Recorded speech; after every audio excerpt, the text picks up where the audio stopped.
Boys, I think it's a record run. 13,000 casualties versus the Allies. UK capitulated in May 1940, 99% of the score, but it will be 100% in the peace conference. We can be very happy with this. This is a very successful run, and I'm pretty sure you will be able to reproduce it exactly like this, or almost exactly like this. There we go, autarky achieved exactly on the 1st of August 1940, and now we are, I mean, just absolutely insane.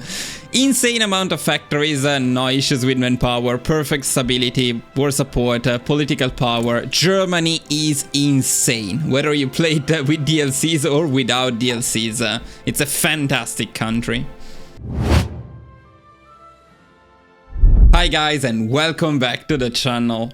Today we're going to do something a little bit different. First of all, we're going to play Germany, but we're going to do so in the vanilla version of the game, with all DLCs disabled. Moreover, this guide is going to be in the step-by-step format, meaning it will be completely unedited, and I will try to explain in detail everything we're doing. I will assume that you have at least a basic knowledge of the game, but the idea is still to make this guide as beginner-friendly as possible. If that sounds interesting, you're in the right place. If you have any questions, feel free to ask in the comments, and don't forget to join our Discord to meet our amazing community. I always read and reply to all comments, both here and on Discord. And then as always guys, if you enjoy the content I make, liking the video, subscribing, and leaving a comment really helps. That said, let's get started. As usual guys, all of the research and focus priorities are in the description of the video, and the dedicated spreadsheet covering all steps in detail is available to tier 2 members in our shared folder. Now our goal for today's run is to follow for as much as possible my optimized Ultimate Germany strategy. Meaning we are following a somewhat historical path until World War II, and then we're going to focus on capping the Allies before the US or the USSR get involved. As for not having DLCs, the biggest consequences are that we don't have access to the designers, meaning we have to use historical planes and tanks. We also don't have access to MIOs, we have these designer companies instead. And we do not have access to spies or collaboration governments. That can be impactful against the Soviet Union, but for the rest of the run it doesn't matter as much. Overall, hopefully I will show you how these things are not really needed to succeed at the game, and in fact the experience without DLCs is simpler and even more beneficial for newer players.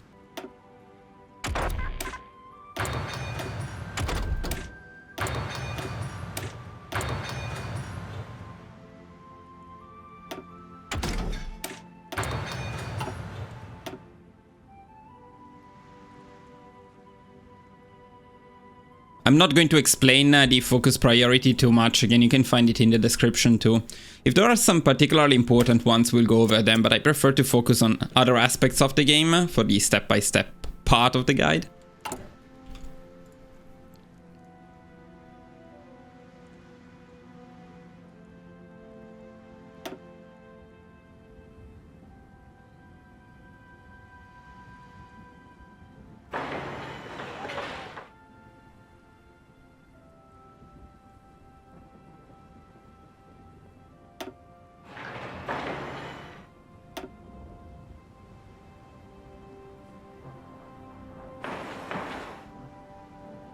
This is the initial building priority.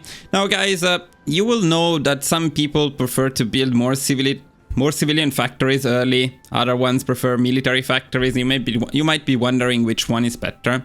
You should know that building civilian factories is better in the later game, like your build up will become a lot more powerful the longer the war goes on, but military factories give you the best return early on. So we want to build some basic civilian factories, but then we go straight to military factories, because for this strategy we're going to play very aggressively and capitulate the Allies early. Now when you capitulate the Allies and you take all of these countries, they usually build, because the AI prioritizes that, more civilian factories than military factories. So in the end, by the end of World War II, assuming you finish it early, you will have more than enough civs.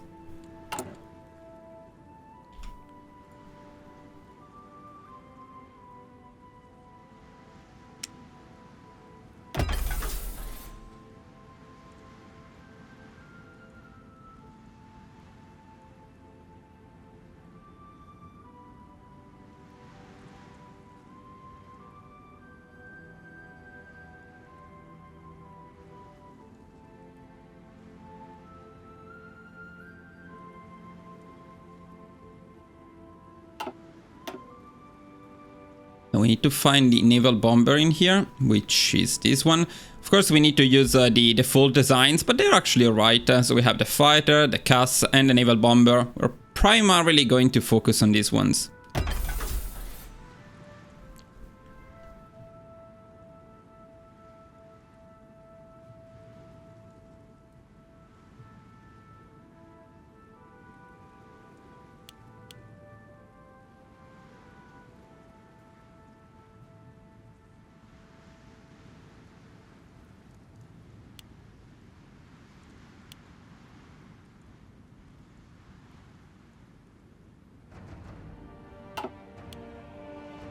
I'm going to cancel the light tank production because we don't use them in the template, and even if you want to use them as the light recon company, support company, actually the starting ones are enough for that, so you don't really need to produce more.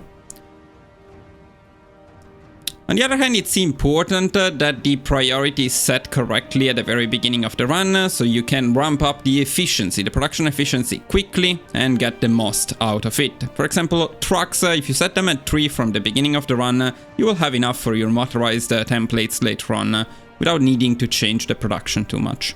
It's very important to focus on infantry equip with the majority of our military factories, as we're going to start deploying a lot of infantry, which will speed up some of our conquests later in the run.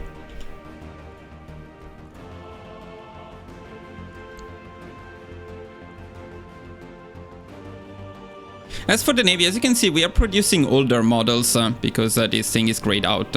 So we don't want to produce the older ones, but we do want to finish the ones that are already being built. Otherwise, we would lose all of that production. So we are going to reduce them all to 1.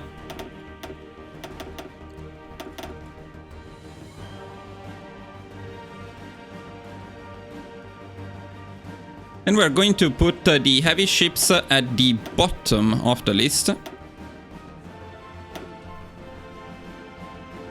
So all of the ones that have less slots, and we set them all to dockyards, but as you can see, they will be future dockyards.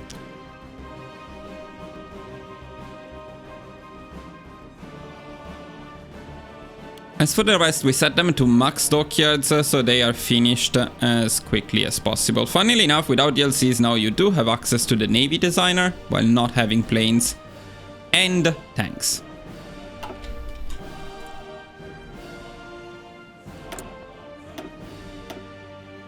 Now, this is the special facility. We start with 1, you don't need DLCs for it. We only have the military engineering vehicles available, so we go for that right away.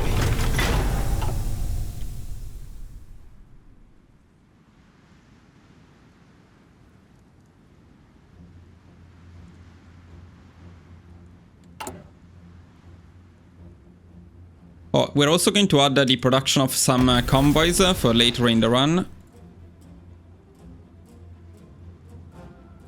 Then we're going to make a couple of designs, but later on when dockyards become available. At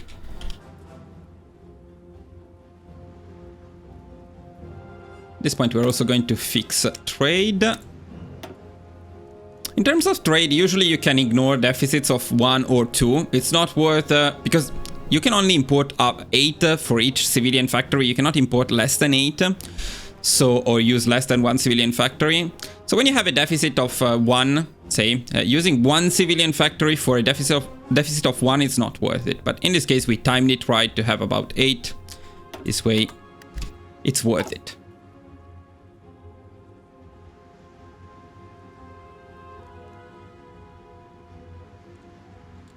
Now, first of all, I'm going to gather all of our planes in here. We are going to send them to Italy and Ethiopia to get some air experience early on.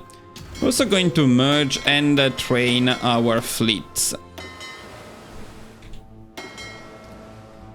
Now, in terms of the fleets, this is one of the trickiest things. This icon should have been on by default, but Paradox for some reason made it disabled by default. This makes sure, if you enable it, that the fleet will be assigned to the correct naval base. In this case, it's this one, which is correct. But if you later on assign them to a mission somewhere else, with this icon on, they will move them automatically. Otherwise, they will not.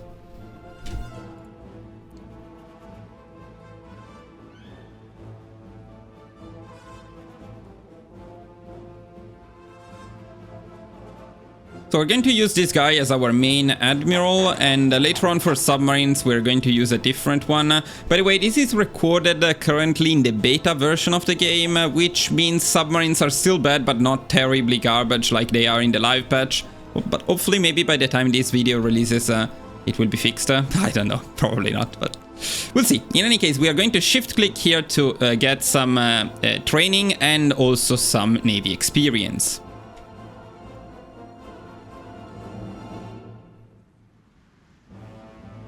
By the way, guys, I'm sorry if I pause from time to time, but I'm checking my own spreadsheet, of course, when I go over a guide.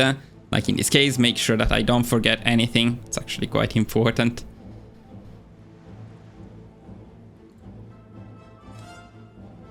Okay, so now we have to set up the army a little bit.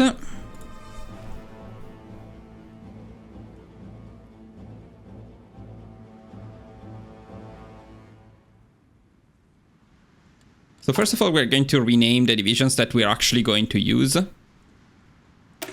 which is not the Mountaineers. Not going to use the motorized, as far as I can remember. Okay, so this one will become later on our armored template. Dr. Hoops, you get it. By the way, guys, I'm renaming templates after tier 4 members of the channel to give something back for the amazing support. If you want to see your name in here, consider the membership. It's important to make Elite your best template so they get the equipment before the other ones. Of course, this is not a good template yet. We're going to change it massively, but a bit later.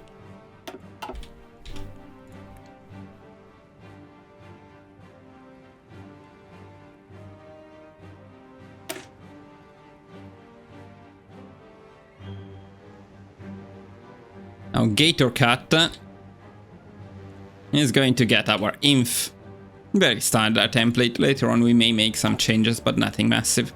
And the cavalry is something we're not going to use, especially not this one, because cavalry is mainly used for garrisons. And when you use it for garrisons, you don't really want support companies. They make it needlessly expensive. So it's better to use pure cavalry. In fact, just one cavalry battalion. We're going to design it later on. For now, we can ignore it.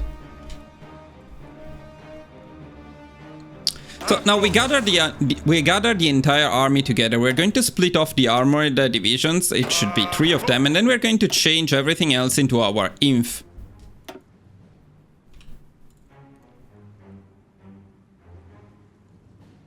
And we're also going to recreate the max number of infantry divisions, which should be 21.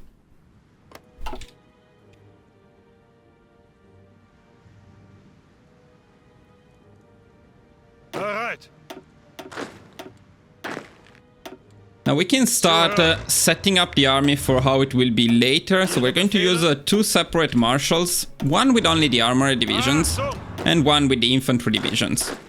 Something like this.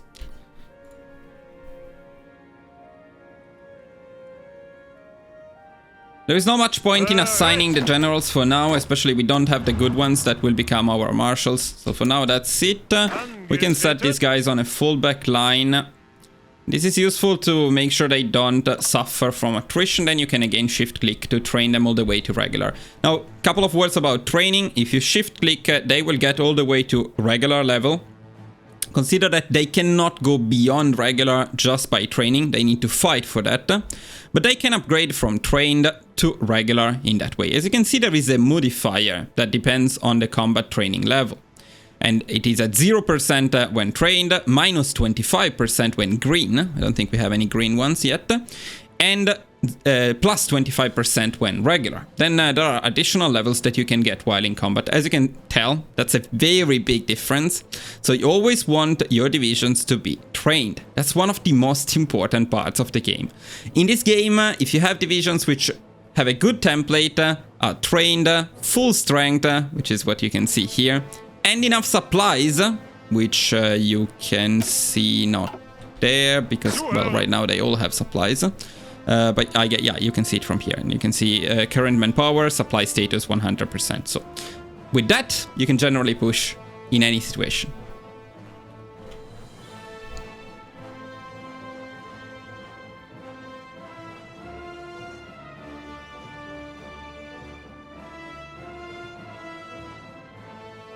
Okay, I'd say we are done with the initial setup. I would always recommend making a save or a lot of spoilers about an upcoming guide. I don't know if you can tell. Let me know in the comments if you... fuck. If I go over it, you can see. But yeah, let me know what you know what that country is.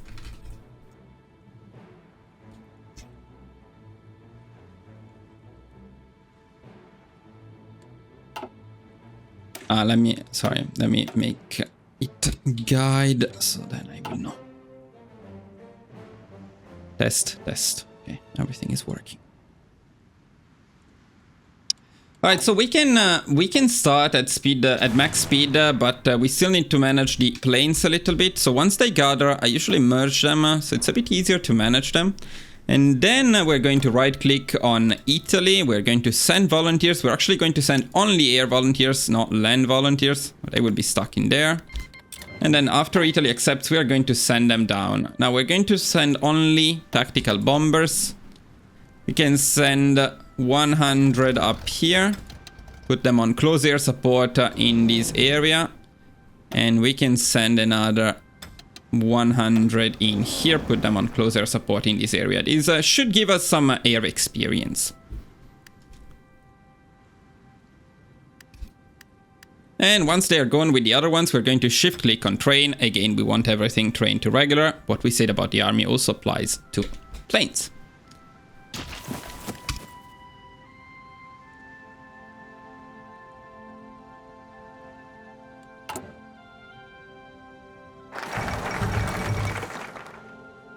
Sad that we don't have good old Adolf here. Apparently you need a DLC to see Adolf. I don't know which one, actually.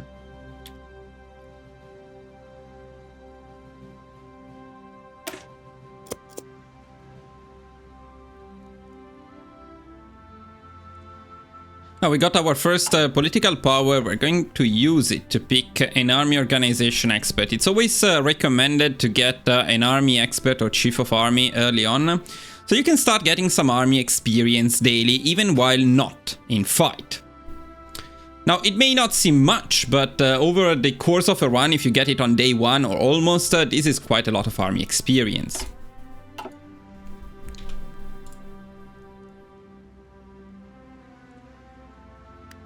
Now, we need 22 army experience for the 2 navy designs that I plan to make. So when we get there, we're going to work on that. There we go.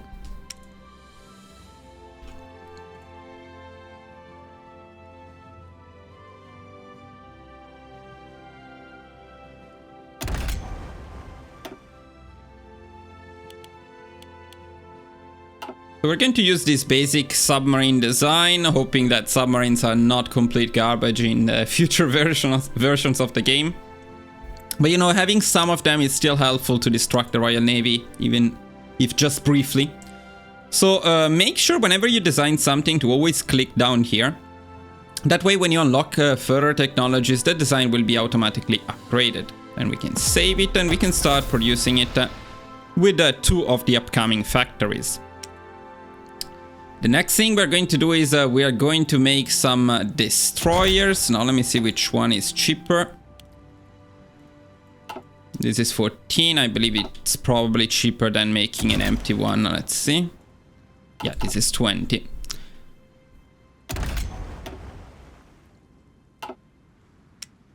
So right now this design works extremely well. It's a very cheap and basic design, but with a lot of torpedo attack, which really helps.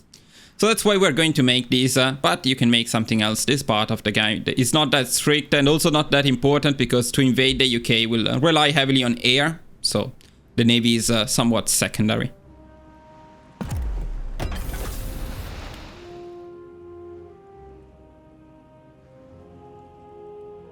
All future dockyards will go to the destroyers, torpedo destroyers. So whenever you get free ones, just set them there.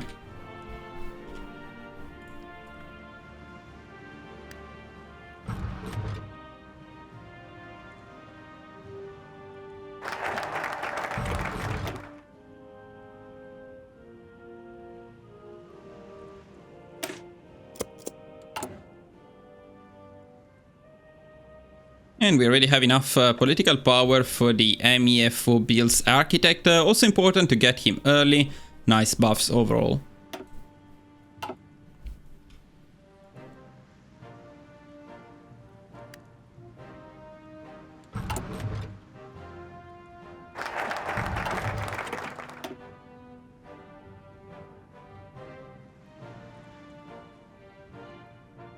Oh, worth mentioning is the choice between the two economic paths for Germany.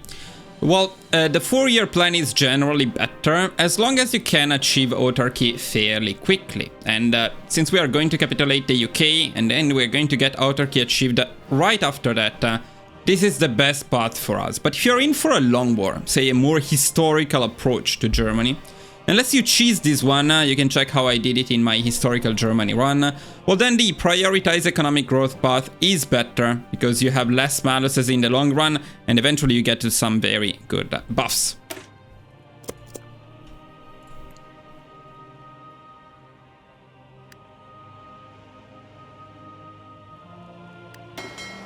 Oh yeah, one more thing that is worth mentioning is ideally, if you assign up here these ships to your fleet, they will automatically move into it when they are done, which is convenient. And this way they will also train without too much micromanagement needed. We can send them in there.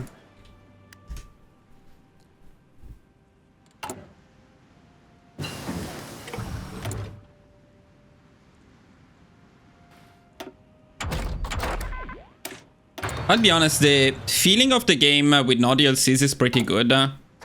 Much easier, less clicking, which is one of the biggest issues with this game right now. So I really don't mind playing vanilla from time to time. We will miss the tank designer, because that's cool. And we will miss the spies against the Soviet Union, which is not going to be part of this particular guide, by the way. But other than that, it's very refreshing to play without DLCs. You know, Paradox will not be happy about that, but that's how things are. Now we are saving political power because we're going to spend quite a bit after completing this focus.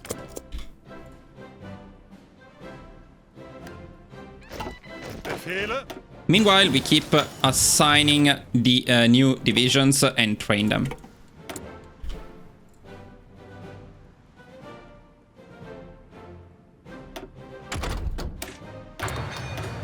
Also, by the way, guys, this run is possibly not fully optimized for a vanilla kind of run, because it follows my optimized Ultimate Germany strategy, which does have DLCs. So there might be some differences. But it is a very solid strategy. Okay, so now that we completed this focus, we're going to pick some very, very important decisions. These decisions are important because they will give us a boost early in the run. Now, one of the maluses of Germany is having these MEFO bills. Malus bonus, because as you can see, you also get some bonuses from them.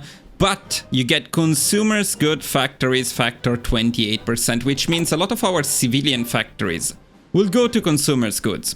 Having less civilian factories means less factories available for building, meaning building less factories overall. So it significantly slows down your economy.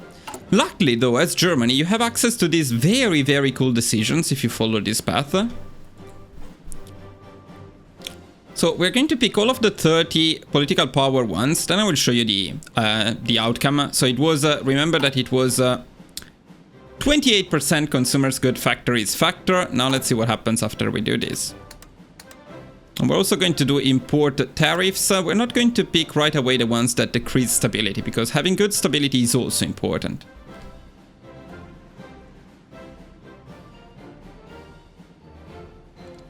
So now if we go here and check our MEFO bills, you can see that now the consumers goods factor is actually at -2%. So not only we have no maluses, we actually have a bonus from having MEFO bills. We gained 3 civilian factories by doing that.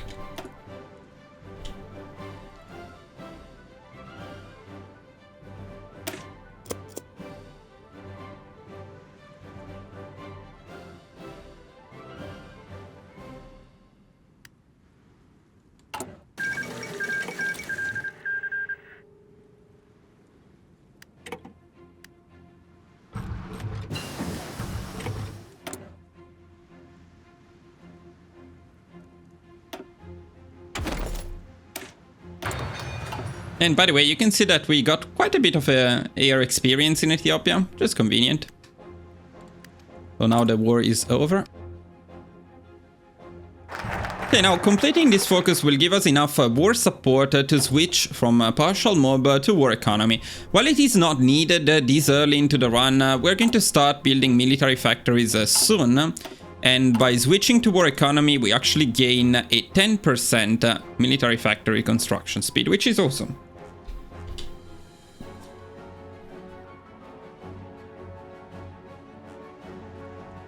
We're going to pick war economy, and then we're going to build more military factories in the 100% provinces, so these ones. And then in these provinces here. Now here we don't have the infrastructures yet, but we will get them through a focus. So this will be the core of our German industry.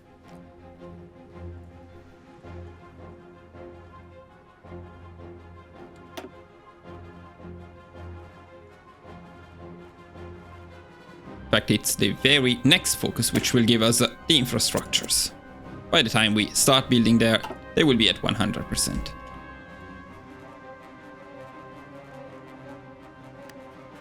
Then in just a few days we'll get to 85 political power. We're going to pick the decisive battle expert to get some navy experience. Again, if we want to do something with the navy, it's good to have it.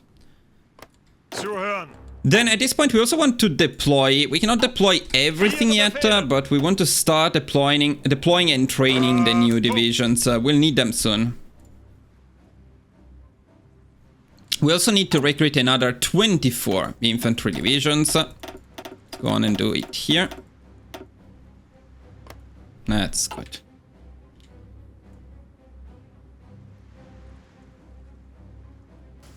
Now we're waiting for the civil war in Spain, which is a bit different on vanilla. Without La Resistance, the civil war is a bit weird. I don't know exactly when it starts, but whenever it starts, we're going to send volunteers.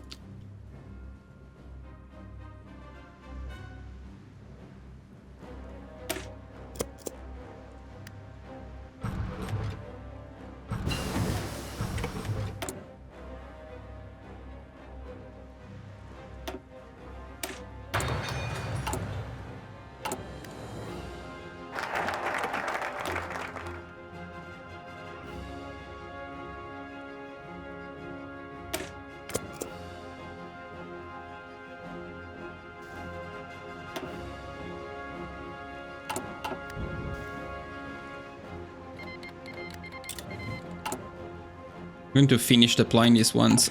Come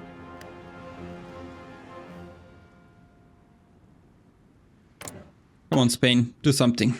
Now, the Spanish Civil War is useful only for experience, but by the way, we're waiting for this one. So now we can pick the new organization here. It's an industrial concern called Organization Todd, and it's awesome. So we absolutely want this one.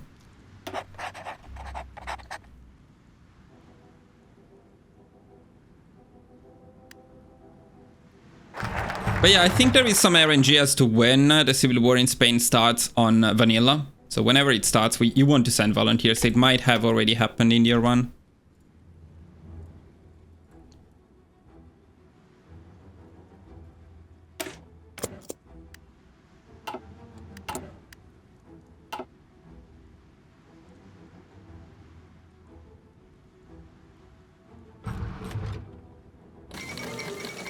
Okay, there we go. We got the Spanish Civil War, and also we got enough political power to pick the Reich Marshal Specialist, Göring.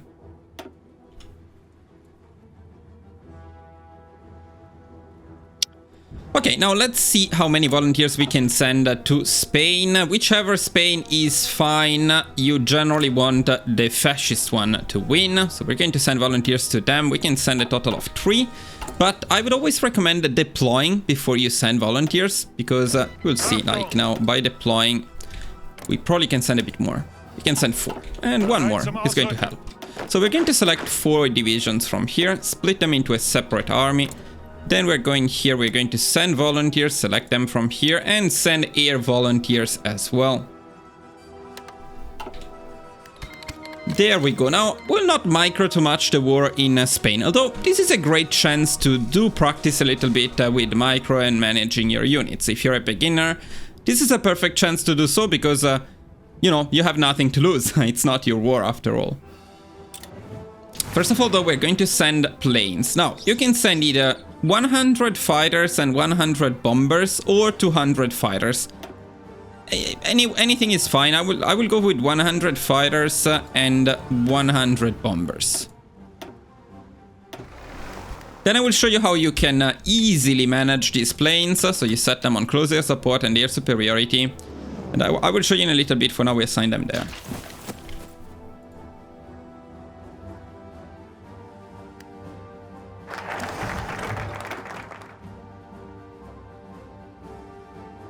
Now, we need to check if we can pick the Anschluss. We cannot pick the Anschluss yet. Let's see what more we need. Okay, we need 50,000 infantry equip in the army, and I completely forgot how to see that, which is a bit sad. Where was it? Where was it? Oh, well, we're going to wait for a few days, see if we can get maybe to deploy another one. I remember this was quite close. Yeah, we're not there yet, unfortunately. We have the deployed manpower, we don't have the infantry equip yet. Okay, let me see if I can figure it out. It was here. Okay, it's here. That's a bit weird, though. Wait a second, why? Not. It says we need to have more than 50,000 infantry equip in the army. But according to this thing here, which now I cannot find anymore. Where was it? Yeah, here. We do have more than 50,000 infantry equip in the army. Is it a bit bugged maybe?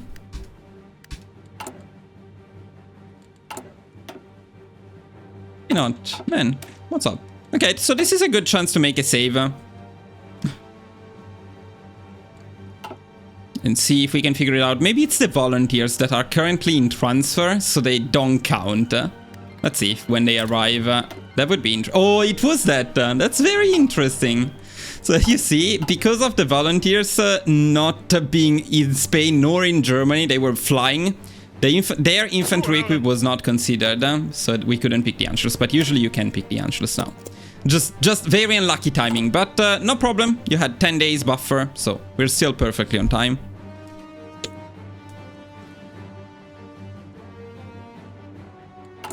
Glad this worked.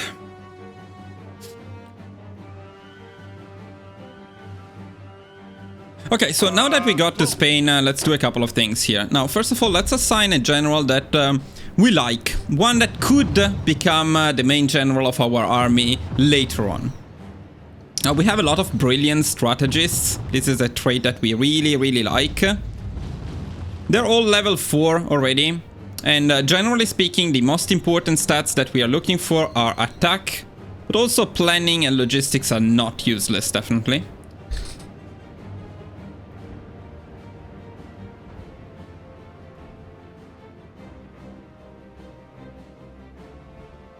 And the other thing you want to check usually is what traits they already have, if any. And if they have traits that you don't like, that's not very good. Like, for example, this guy has Guerrilla Fighter that I don't like. And he has Engineer. And these ones which are okay-ish, but not great. So I would say the best are either Fedor or Gerd. The problem with Gerd is he has Old Guard, so the leader experience gain is lower, so he will level up more slowly. So all in all, Fedor might be the best one, although he has Harsh Leader, which is really not the best trait, but it's still fine. So we're going with Fedor. We're going to assign a Marshal now because we don't have one, so it's okay, we go without Marshal. Now, in here, there are not many things that you need to do, but I would always recommend having the highest motorization priority on your primary armies, so like this one. Then I also like to use aggressively execute battle plans. The other thing I want to do here is I want to assign these planes to this army. If you click here, then you can forget completely about planes. You don't need to micro them.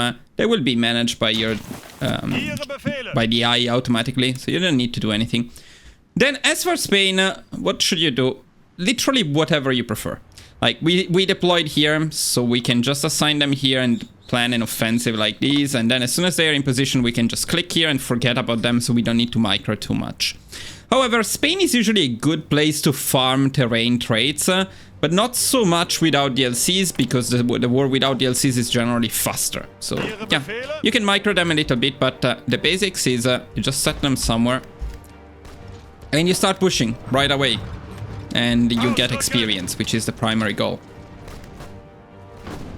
Yeah, it's this part is going to be very fast. I'm not used to playing it without DLCs. It's so much better.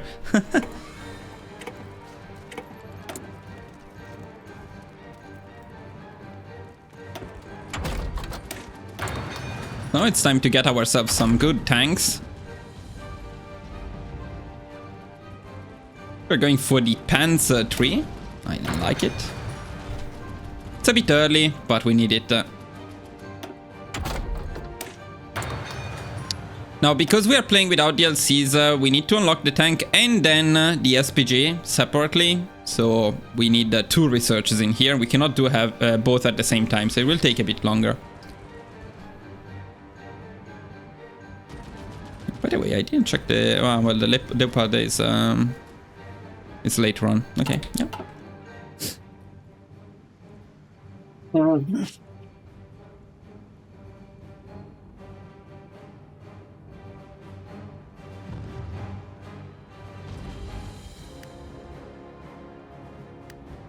yeah, we won very quickly here, so...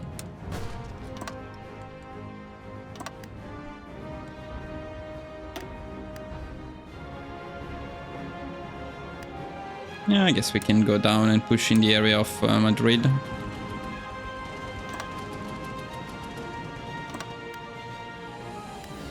Los!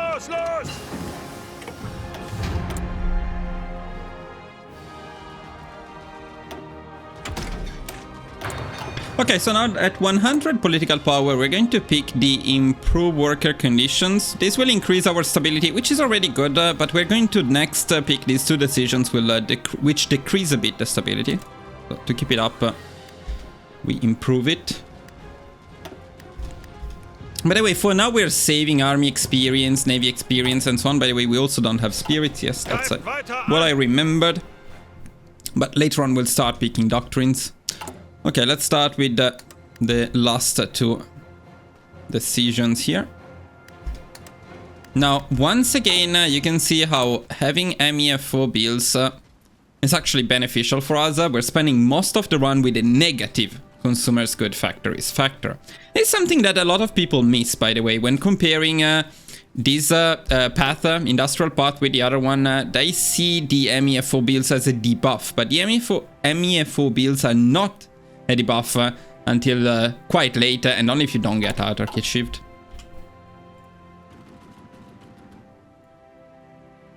Now we're going to do some setup in one day, basically, when we do complete the Anschluss. One thing that is worth mentioning though here is that our navy keeps training, probably because there is a damaged ship, like this submarine. Very damaged, so it cannot reach the trained level, so it stays there and keeps training. This is not ideal because it's draining our fuel, so in this case I will stop training the navy. Okay, Anschluss it is.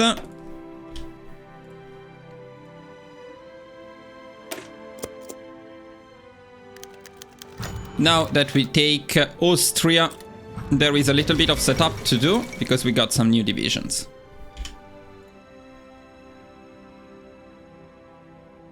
So let me check on my document. Oh, did I write it? Yes. So we got a new type of infantry in here. Now it's a bit of a mess. Let me see. So these guys we don't want. The mountaineers we're not going to use. We should have gotten on with nothing. Never mind. Okay, this is the new Austrian infantry that we got. It is 12 width. I really like it for our defensive template, so we're going to use this one.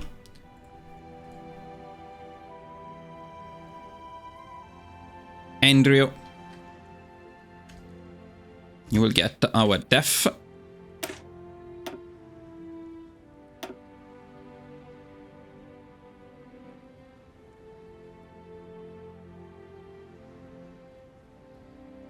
And then we're actually going to create a new one because I do want a cavalry. So you create an empty one and then select cavalry, just one battalion. We're going to call it simply Cav. And it's only 5 army experience. It's worth it because this is the best garrison, a cheap garrison you can make. I'm going to save it. Now we can deploy these divisions and send them here. So as you can see, now we have 3 full armies. As for all of the new divisions we got from Austria, we're going to change them all into our def area. We can also start assigning them here. And keep training everyone here. Now we're going to change in the occupation law local police force, which is the best easy to manage occupation law, and we're going to pick Cav. And now here you can see why we made this Cav. Now you can see the manpower cost per suppression, and especially the IC, the production cost per suppression. So you can see that Cav is the cheapest by far in terms of production cost, and while the armored one would be better in terms of manpower, it's way more expensive. So this is the best balance you can get.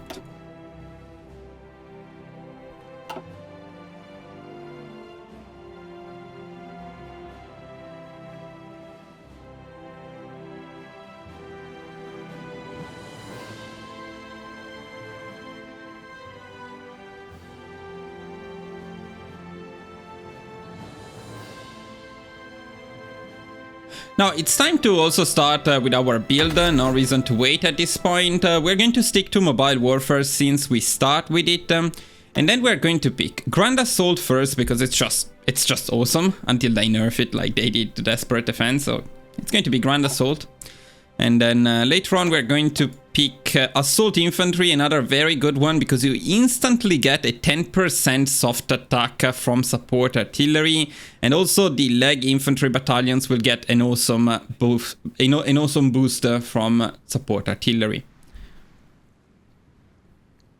Unfortunately, mobile infantry is not very good because you don't really get soft attack until quite late.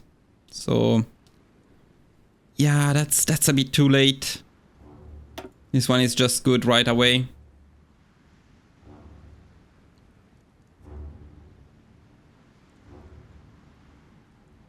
And then later on, unfortunately, here we don't have the SPG oriented one, so we're going for field engineering. Buffing the engineer company is always good, so that's fine. And finally, we're going for streamlined deployment, which will boost the breakthrough and soft attack on all of our tanks, which is very important. So that's the build. We start with Grand Assault though. All of the best ones are all in here. There are several good ones in here, but Grand Assault, planning, breakthrough, soft attack right away. I mean, cannot not love it.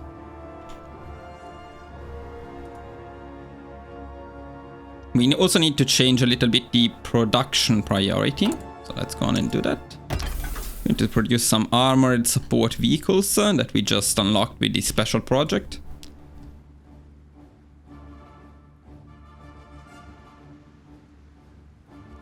Going to take that from the infantry, which we are going to set actually at 25. That's not 25. 25. And now we're going a bit heavier on fighters and naval bombers. So we put them at the bottom here, maybe. Let me see, actually, not in this order, probably. But yeah, no, never mind. Never mind, that's wrong. F1, C1, and yeah, sorry. Before the support equip, they need to be.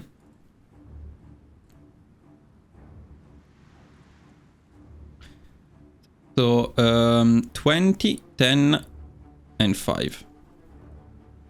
20 fighters, 10 CAS, 5 on naval bombers, and 5 on support equipment.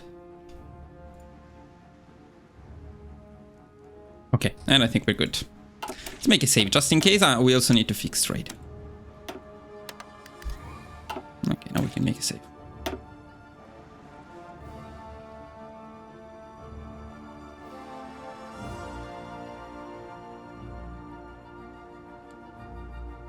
Okay. Best. Checking if my recording is ongoing from time to time. Okay. Yeah, this really doesn't matter. Okay, so here we have to make a choice and... check. The choice we are going to make is in favor of Albert Speer, or whatever the pronunciation is. So we're going to sacrifice Todd for Speer. It's better in the end, but you'll see.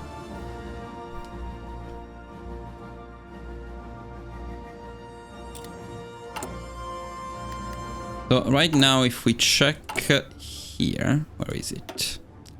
Yeah, so if we check here, right now we have both Todd and Speer, but later on we're going to give up on Todd entirely. Now, Todd is actually not that good because as you can see, the buffs are to infrastructure, civilian factories and railways, which we are not building, so not super relevant.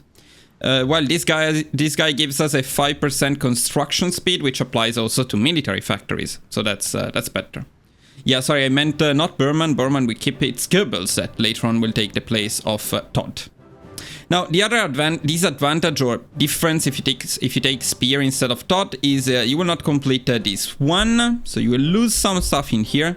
On the other hand, you will get this one here, and especially you will get this one here, which makes the designers a lot cheaper, and also especially it gives us some factory and dockyard output, which is very, very good. Though it takes a bit longer because you need to get back there.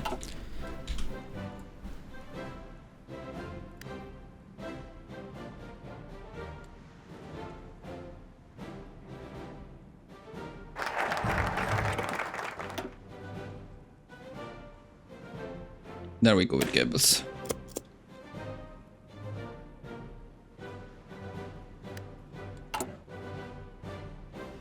Okay, now we can pick our first designer. It's going to be Mann, the medium tank designer. Get some reliability and soft attack, which is awesome. Unfortunately, this one only gives soft attack to the SP artillery, while this one gives it to the armor technology, so both of them. So that's why this one is better.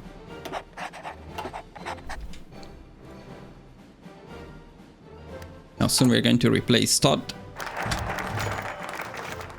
by Todd.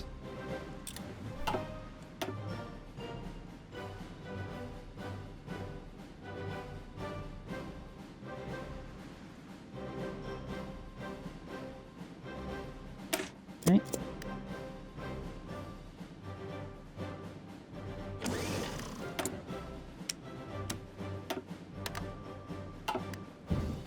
Keep an eye on Spain, but see, this idea is the least amount of micro possible, so we don't need to focus too much here.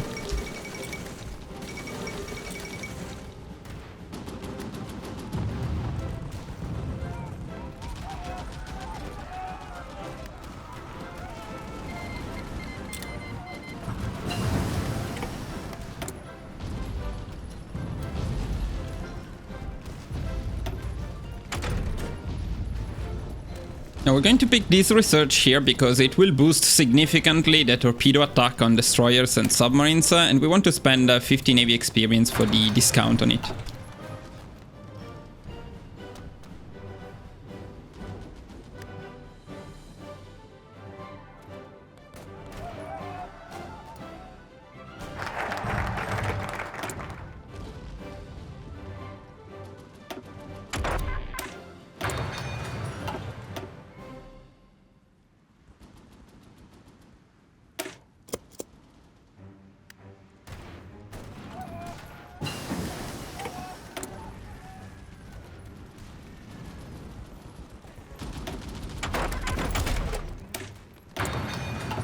Ihre Befehle?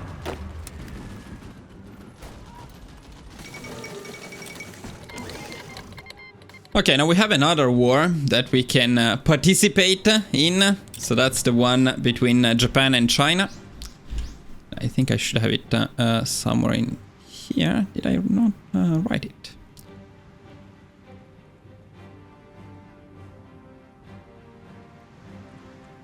Did I forget to write down something here? Let me check. Ah, no. Okay. Yeah, damn it. Yeah, I missed it. This was done a little bit earlier, so that's why I was a bit behind. Okay, no problem, no problem. So whenever this becomes available, this option here, and you must have completed something that is called Optimize Reich Service, which is this one here. We completed it a while ago, and I missed it. You want to pick this new... Wait a second. Develop Western and Central Germany. Yeah, you want to pick this new decision in Western and in Central Germany. So now this will give us a significant construction speed boost, which is very nice. That's not all. We're also going to start building something a bit different now. So we're going to start building one refinery in all of the 100% provinces.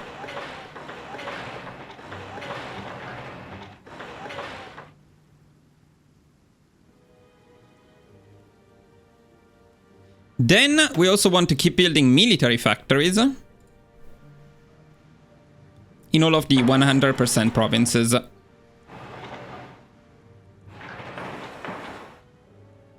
Problem is, yeah, we want the refineries to be a lower priority than the military factories.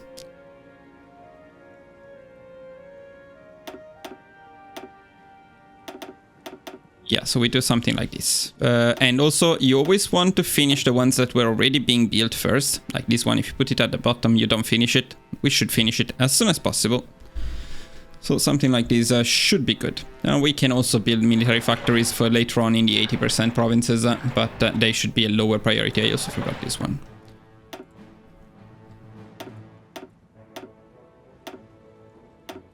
Yeah, okay.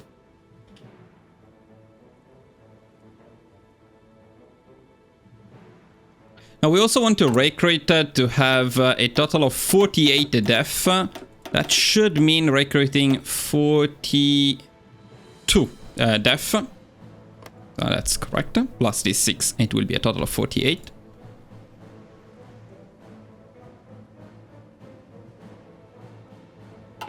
And now we want to start improving relations with Japan, as we're going to send them an attaché soon.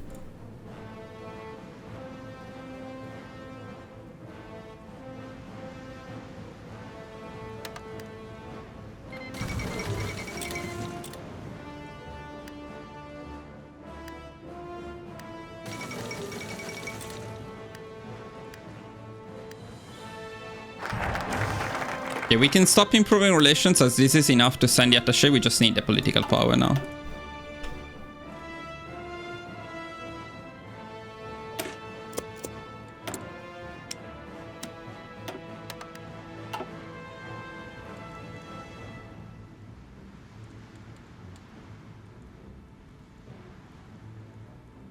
There we go. Okay, 100 political power. We can send the attaché to Japan.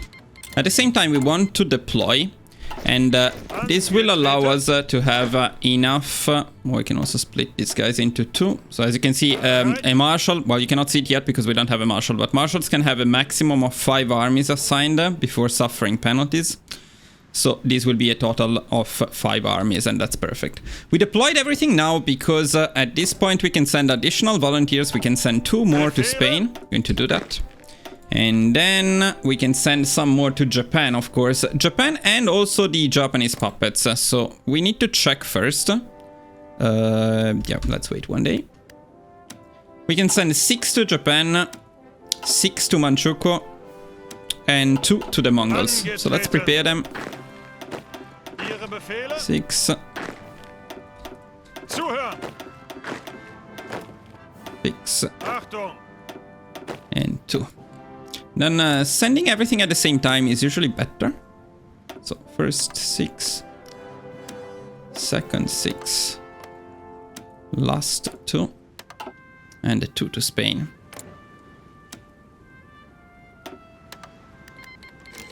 All right, perfect. If you send them all together, you can usually send more, because as we talked about when they are transiting, they don't count as divisions, so they usually decrease the amount you can send. Let me see if I can show you. No, not right now, but... Usually that's the case.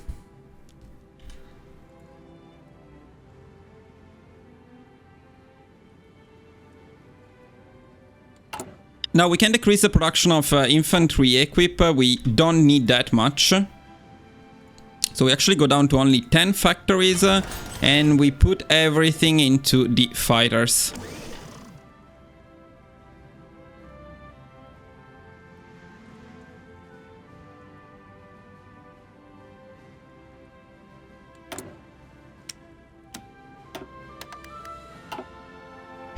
It's important to produce as many fighters as possible now, because later on we're going to have a hard time in terms of rubber. By the way, I also forgot to send air volunteers, but you can do it later. As you can see now, there is no issue with doing it after you sent the main ones. So now let's see how many we can send, but air volunteers is also good. China doesn't really have planes, so sending tactical bombers is recommended in this case.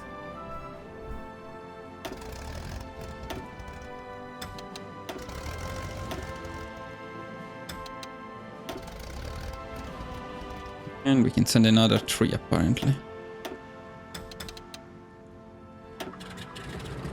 Okay, perfect.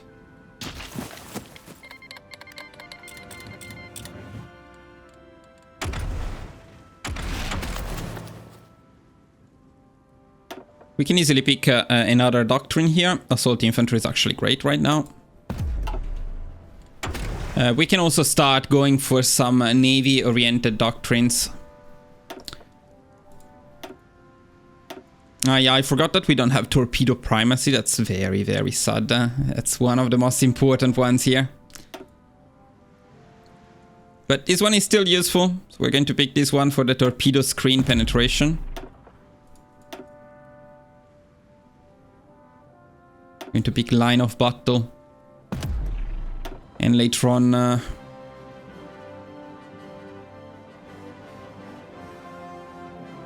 yeah, later on I'm not sure. Maybe screening efficiency. But these two are not super important. Can start picking some air one as well. Airspace dominance is the priority, then pinpoint strikes, then that doesn't really matter.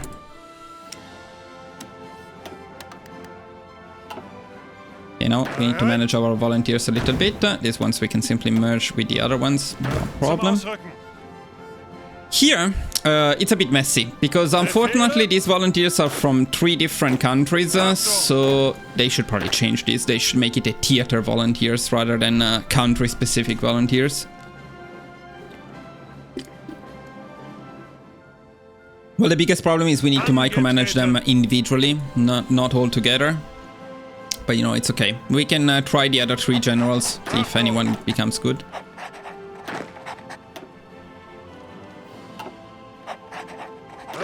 And then we just give each one the motorization priority. Aggressively execute battle plans.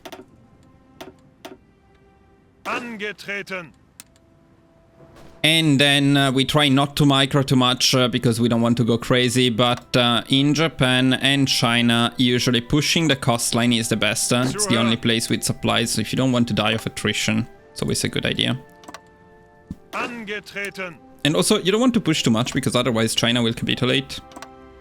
I actually prefer China not to capitulate. Okay. And yes, let's assign the planes to at least one of them. We don't have to worry about them.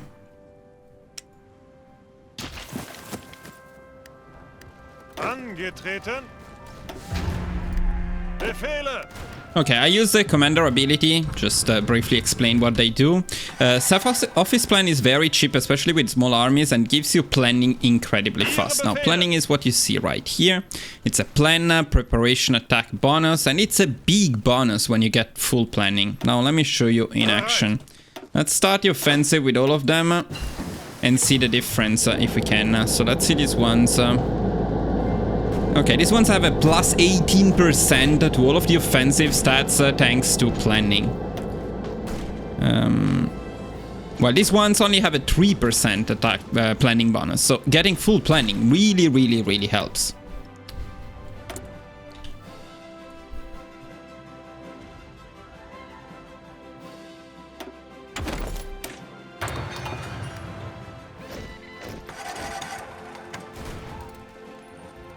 Especially when you have a river crossing or something annoying that you need to do. That's super helpful.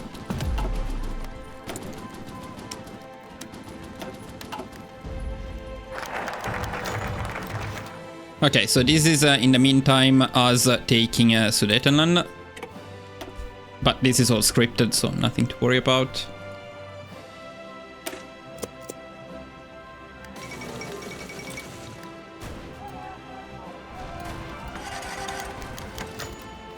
The dude got Wuna. This is the Spanish one. Okay, I think it's time for another advisor. So we're going to pick the minister, wait, what was it? Yeah, the Reich Minister for Labor now. And we lose some more stability, but we get some output, always very, very good.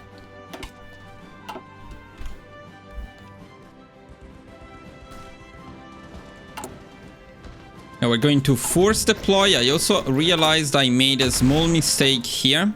Because I usually was going for torpedo swarm tactics and not pinpoint strikes. It's going to be fine though. Having a bit more naval attack, it's more useful because ground attack we don't really need, but probably we have enough experience to actually change it later on without consequences. That's fine. We're going to deploy everything to see if we can send more volunteers. Yeah, we can actually send one more to Spain. See if we can send more to Japan. Yeah. Yeah. No. Okay, can send one more to Spain and one more to Japan and Manchukuo. Spain is almost done though. It's probably not even going to get there.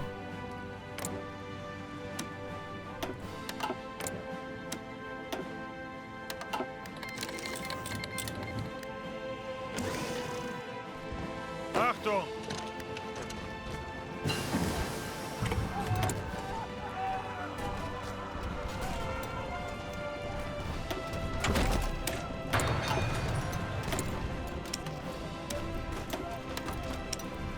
Trade is one of the most annoying things to micromanage in the game. We would greatly benefit from an auto trade. But yeah, we don't have it. So. Unfortunately, this is a phase of the run in which you can see you need to stop frequently, pause to adjust trade. Also, we always have very low fuel, which is mainly an issue for planes right now, so we don't care. But later on, we don't want to be in a deficit of fuel. You generally don't want to see this message. It's actually huge balances, especially to the Navy. Now we don't care, but later on, we do.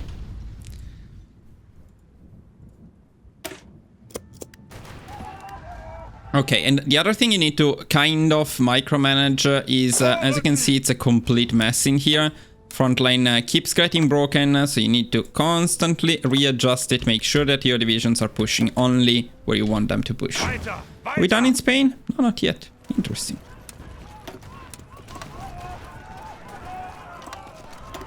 Yeah, hopefully he gets some good trades. We'll see later on.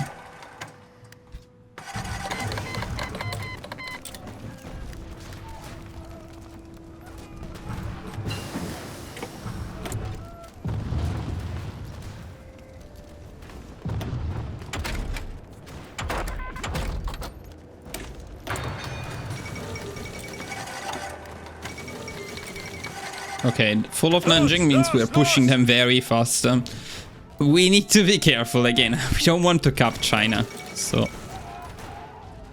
Yeah, we're already pushing a bit too much. Okay, in China, I'm worried, so I'll make a little change now. So to avoid pushing them too much, we can force one army to push here in the north. This place is a fucking nightmare of supplies and lack of supplies especially. So we'll not push anything. We'll suffer a bit more from attrition, but we still get the army experience and we don't cap China, so it's better. Just leave one army south. This army here. And push to Shanghai and then we'll reassess.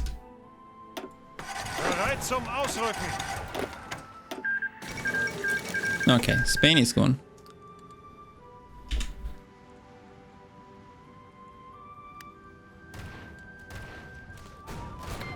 China is getting absolutely destroyed. Yeah, when you get this message, always divert bombers. That's a good consumer's good factor is factor for us.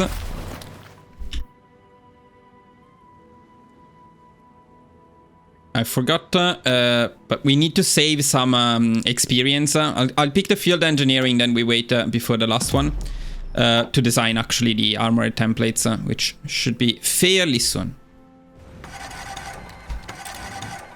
Can send back the volunteers with the main army here, but let's see our Fedor and what happened to him. It's actually good. He got a level up in attack and in planning, so this guy looks good. He got an infantry expert, nothing too particularly crazy here. If he had gotten a logistics wizard, it would have been better, but you know, we can promote him maybe later on to marshal. We'll see, depending on how the other ones do. Okay, so now, no, we don't care about this. We're going to set up Slovakia as a puppet state. This is better because it gives you high compliance in Czechoslovakia automatically. High compliance means less resistance, and it means more factories available right away. So it's particularly beneficial.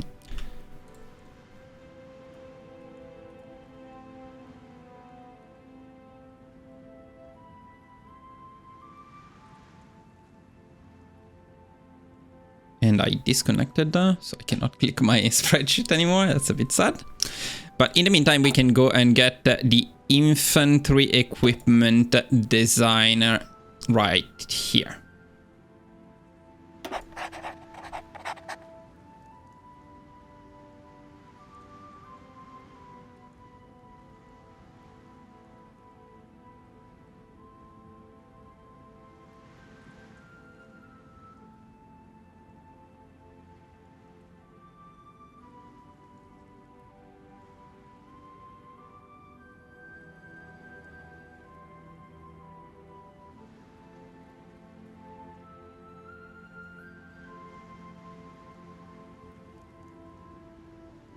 Sorry about the wait, but my spreadsheet disconnected.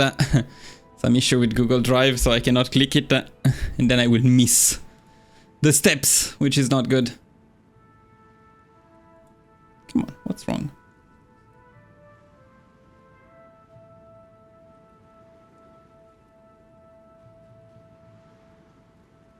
Interestingly, it's an issue with Google. It's not an issue with internet.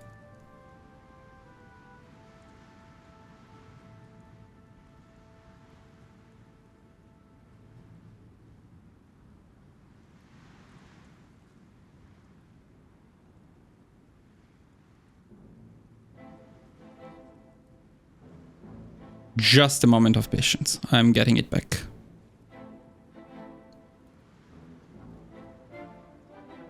Nice, here we are. Okay, expanding the Luftwaffe.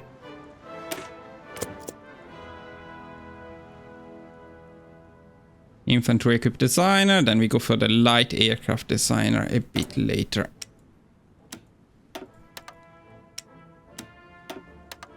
Good. And continue. Still a bit worried about pushing China too fast.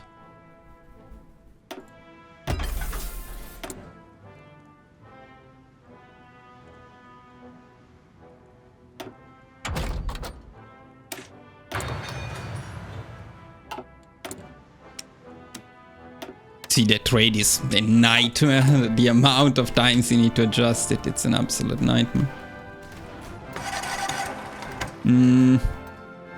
Oh boy, I don't like this, so let's be a bit more careful and go back to this place with no supplies to push.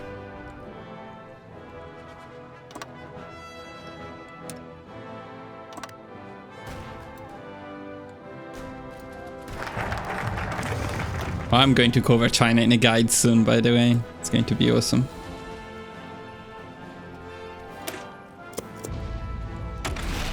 And I will switch, actually. I'll go back to the naval attack because naval bombers are a bit more important. So, of course, you wouldn't do that. You would pick operational air support, which is the only useful one in here. Then the last one is completely useless, so it's not a big deal.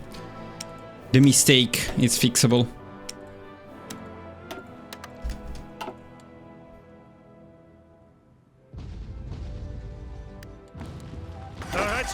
Ausrücken! Let's give them planning at least.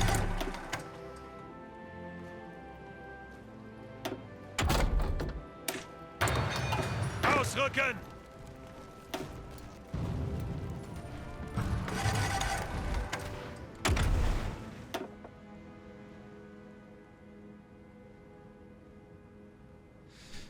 I mean, I guess convoy raiding could be okay too.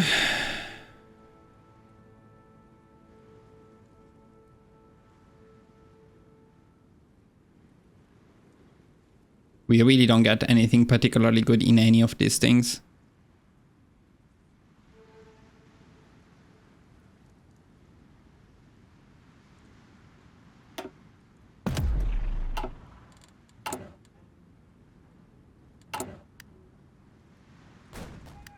Okay, now we can pick the designer. It's going to be the light aircraft designer in here. There we go. Something I didn't mention, but it's actually worth mentioning, is in vanilla, getting the heavy fighters is actually not a bad idea, because they are pretty good. Which one is it? Here. No, sorry. This is a strategic bomber. Here is the heavy fighters. Yeah, you need one more research, but then this is actually a pretty good fighter. This is actually a pretty good fighter. While this one is okay, but not really great. So you see, the air attack is a bit on the low side. And yeah, one of the biggest differences in vanilla, because if you had DLCs, you would research only one technology, like the small airframe one, and then you change the small airframe into CAS or naval bombers, depending on what you put on it. So you would just need one for both fighters and CAS. And if you wanted to do heavy fighters, you would need a different one for that.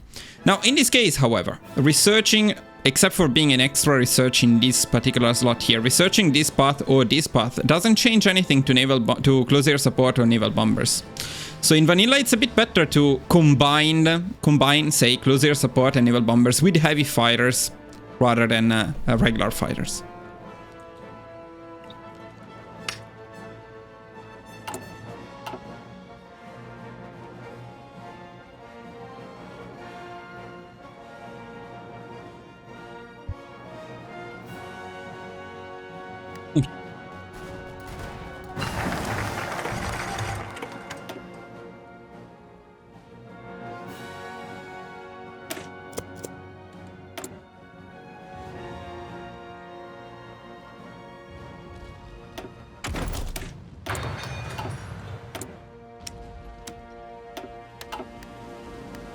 Here you can see the huge difference supplies make in the game, right? We were pushing down here, destroying China completely, but the moment we fight in a place with no supplies, well, that's incredibly painful.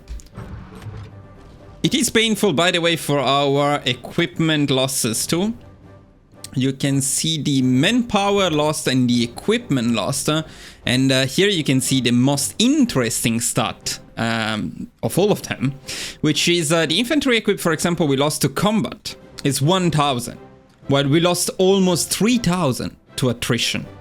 So that's insane, right? That's what supplies do. That's how impactful they are. They can cause you to lose 3 times the equipment you would lose normally to attrition. We don't care because we have an abundance of everything, but you know.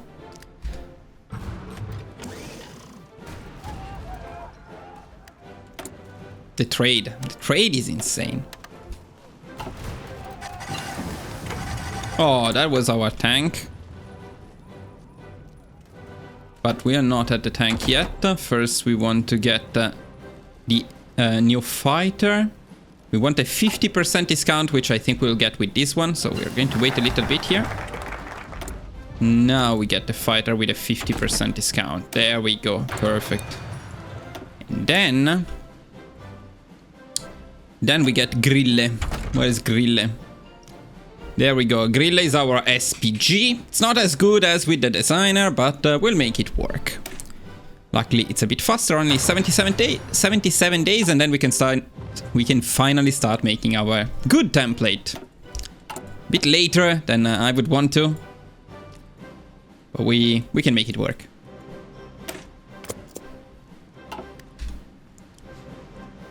Look at that, we're actually so good that we're even pushing in here. That's awesome.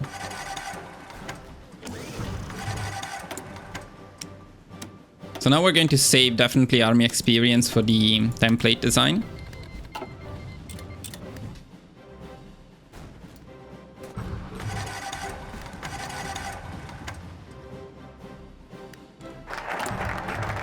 Okay, as soon as we complete this focus, we have another decision we can pick, which is this one here. Decrease again the consumer's good factors. Factor is factor. And now it is at 19.5%, which is not low, but it's still not terrible, you know, and it's quite late in the run. We still have a good amount of factories that we can use, and soon we're going to use intensively to build these refineries.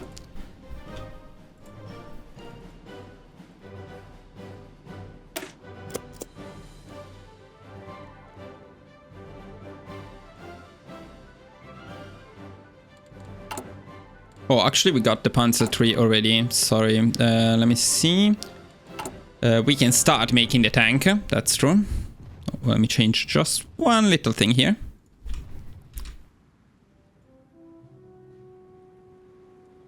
Worth switching a couple of things around in the guide. So, as soon as you get the Panzer III, so you can do it slightly earlier, we can decrease the production of F1 to 10, C1 to 5. So let's go on and do that. F1 to 10 and C1 to 5, and we can start making these new which one is it? Well, not the tractor, not the light tank, so it must be this one. Yeah, right, we cannot see anything. Yeah, this one. I'm going to put everything on it. Oh, and we are actually going to start making some light tanks now. Just one factory on light tanks. Not needed, but I want to have some in production just in case we run off later on. It's impossible, but we're going to use them as the light recon. That's why.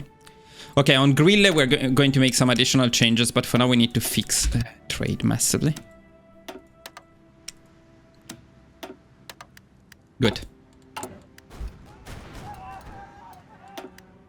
What's outdated?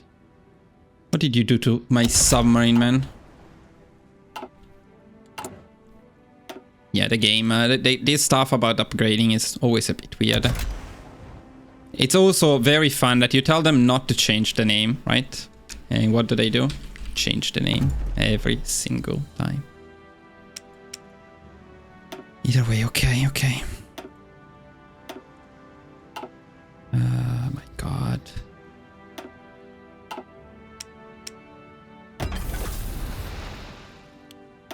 I made it. Was not easy. I made it.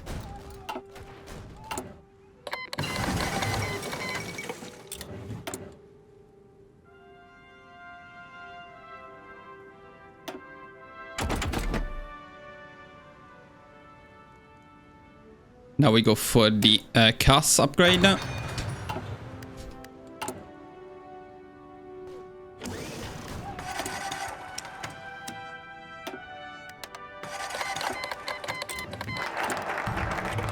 Need to keep an eye on the Grille. Grille is coming soon.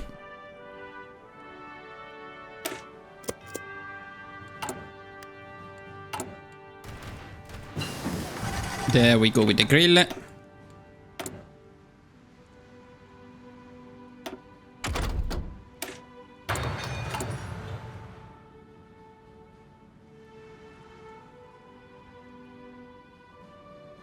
Okay, so now we want to start producing Grille right away. This is the SPG. Now we're going to use both the medium tank and the SPG. We just need to get the balance right between the two.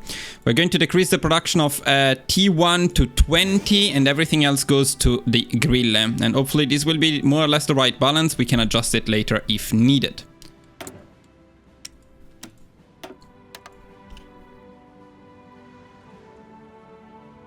Now we're also going to recruit another 9 armored divisions because we want a total of 12. We already have 3 of them. We're going to deploy them somewhere in here, but we also want to adjust them, and we have probably enough army experience to do that right away, so that's great.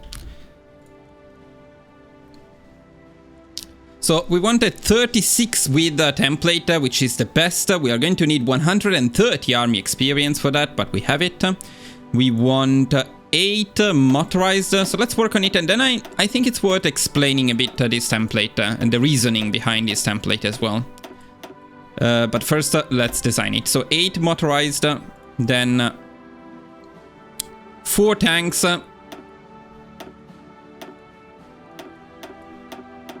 and then 6 SPGs, if I remember correctly. Let's see. There we go. So this way we get to a combat width of 36. Now let's work a bit on the support companies as well. We want the Armored Recon Company, one support... no, we want the Assault Engineer Company, one support artillery. Later on we're going to add the Field Hospital, yes.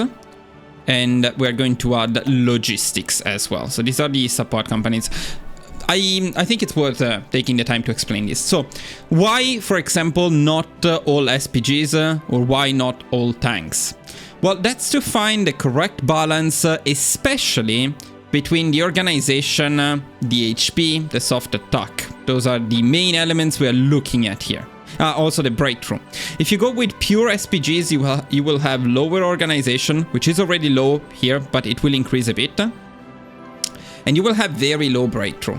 Breakthrough is an important stat. I just made a guide on that, so I would recommend checking it out, the guide on all land combat stats. But you do need some breakthrough. Soft attack is the most important, but you cannot ignore everything else. There is soft attack, there is breakthrough, and there is also organization and HP. Later on we are going to add the hospital to increase HP. Thanks to the tanks, by using tanks, we get some additional breakthrough, which makes the template overall more solid. And by using SPGs, we add soft attack. So that's the combination of these things that simply works well. And of course we need a logistics company because the supply use for this template is very high. You will see it in action in a while. You will see how effective and good it is. And guys, it's so awesome that we can get something like this to work in vanilla. You know, it's an awesome template with awesome stats, and you don't need any DLCs to make this. So really, really cool, cool template. I'm going to save it right away.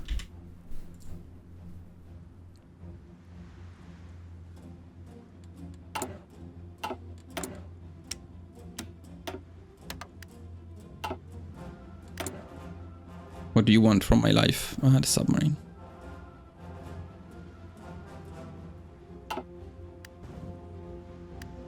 And by the way, now these guys need training. Start training them right away. That thing is throwing me off so much.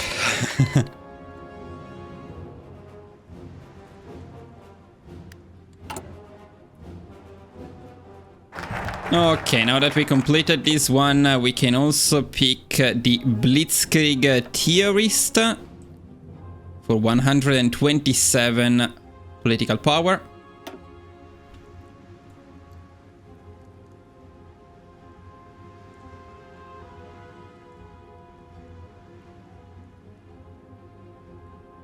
I think we can also pick the Infantry Expert right now.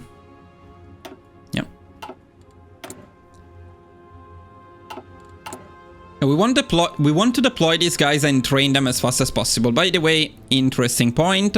Is there any difference between letting them go all the way to regular or better to green in... No, to... what was the name? Trained, I think. Let me check. Yeah, trained. Okay, so is there any point in letting them go all the way to train before you deploy them? The answer is yes. You lose a lot less equipment if you let them train in here. You don't lose equipment when they train in here. So you get divisions that deployed at trained, then you can get them all the way to regular by training them outside. But it takes longer. So if equipment is not a problem, force deploying and training as soon as possible will get them all the way to regular faster than waiting for them to train in here. So you're basically trading training time with equipment lost.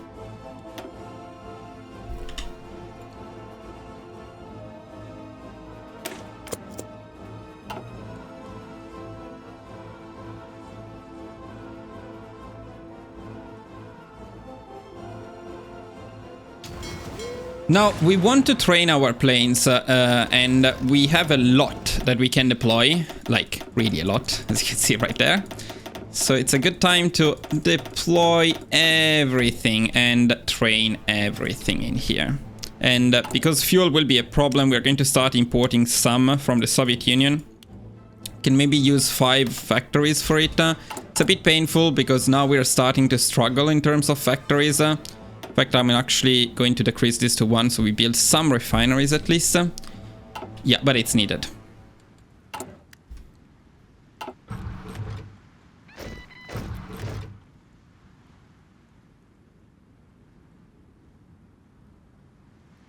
Let me see one thing. I wrote actually what Navy build to do, but let me see. I wrote line of battle, okay. FO, fleet operation, okay. IO, integrated operation. That makes sense. What did I like here? MCF. Well, useless, but yeah, I see why I picked this one.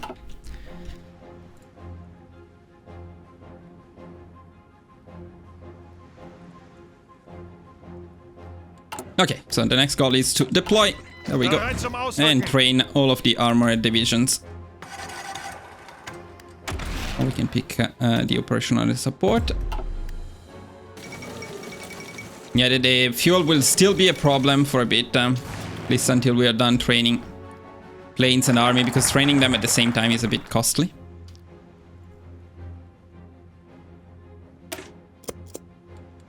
And we can also pick the last doctrine.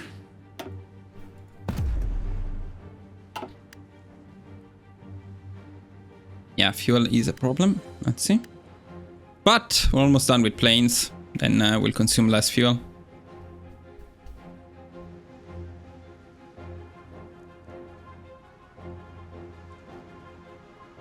Zuhören!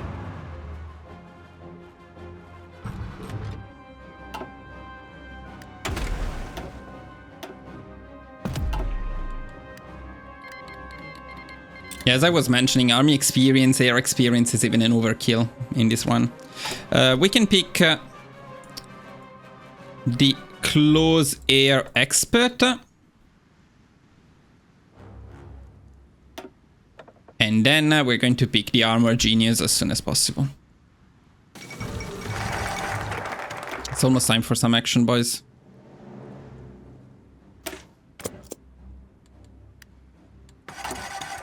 May need a little bit more fuel though. Problem is we really don't have any spare factories.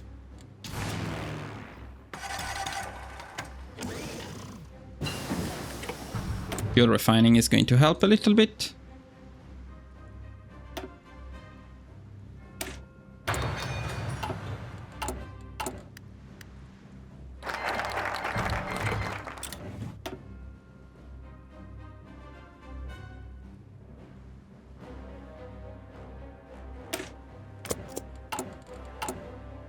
Pick the armor genius.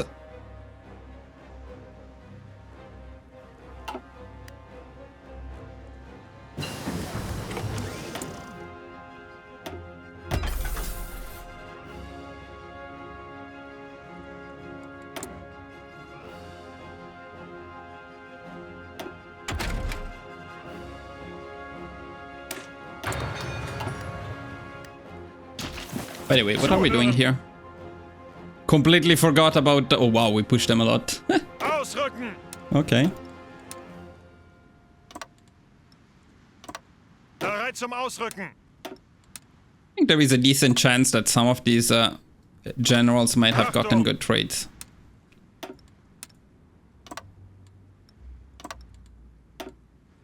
Befehle?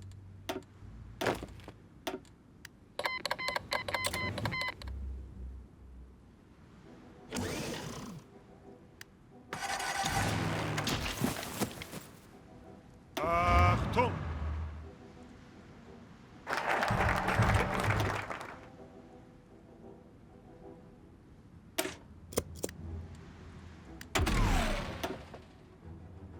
Completely useless, unfortunately.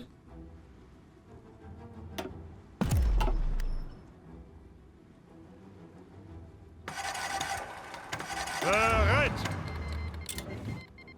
And miraculously, we are even getting some fuel. Let's set them a bit more spread so they don't die of attrition while we train them. Also, we need to make sure they have the motorization priority. Bereit.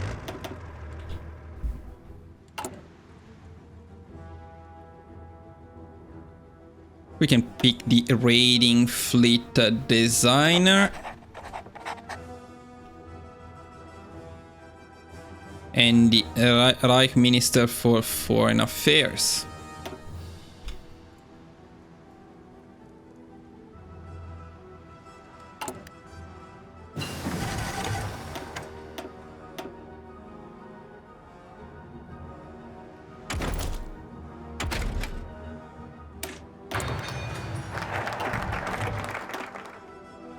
Almost time for some action, boys.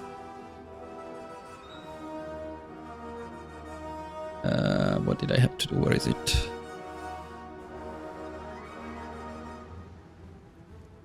I think it was this one.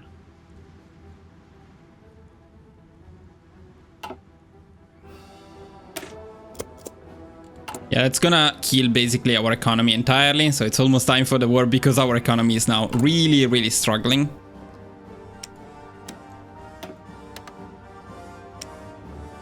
Get a bit more oil though, we need the oil.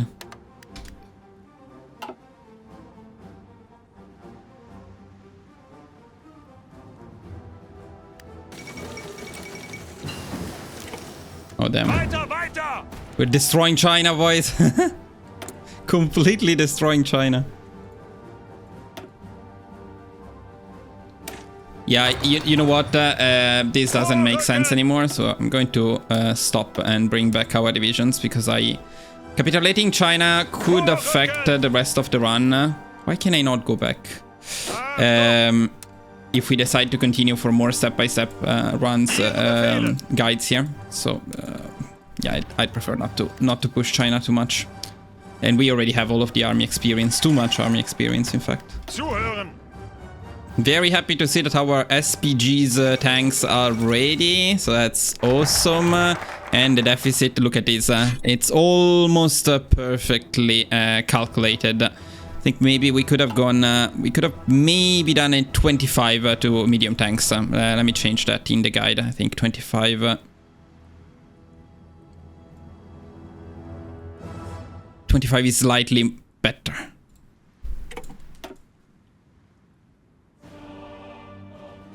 And we are starting to go for Danzig.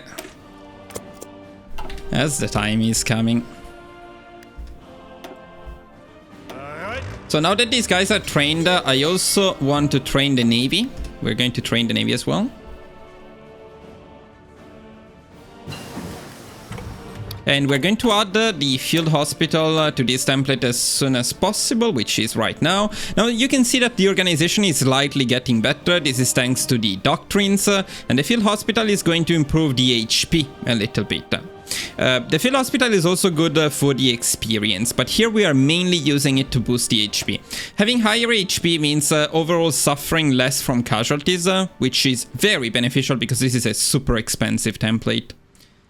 So we can save it.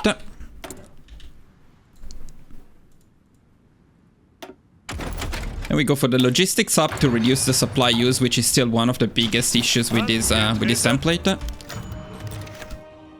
Let's make sure they are trained. Perfect. We don't want Italy in the way, so no Italy. No getting involved. And we're waiting to upgrade our planes as soon as possible. We can start upgrading the F1 to F2. And here we have one more before Danzig or war. We go for this one, for some extra rubber while we are at war.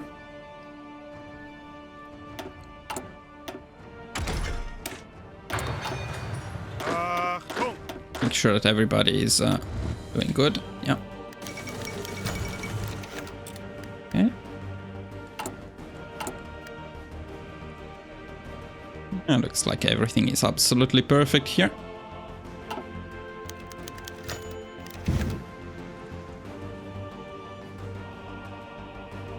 Oh, well, normally I would use a little trick here. I will show you, but in this particular case, it's not super needed. So the trick to avoid paying political power in this case is... oh, wait a second. Maybe we cannot do it. Maybe we cannot do it because the international market is a DLC. Oh, very interesting. So yeah, in vanilla you cannot do this trick. Okay, never mind then. If you have the market, you can ask access to the market. They will refuse. That will decrease your opinion of them, and then doing this is free. But we cannot do that. So we are going to spend the political power. It's fine. Also, you could actually call back the attaché, since there's literally nothing else to unlock. Next time we're going to do that.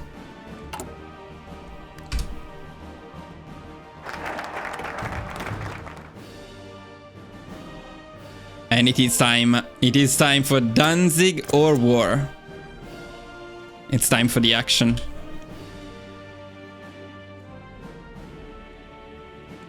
Now, the C2 is still 30 days away, but we're going to do the setup in the meantime.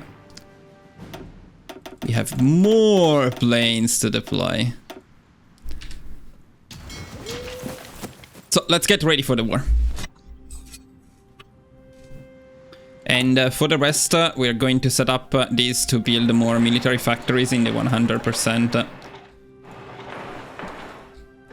So later on we don't have to worry about buildings and so on. Just the important thing is that the refineries are built first. Ihre Befehle. Okay, the setup should not be super difficult. But let me check my spreadsheet.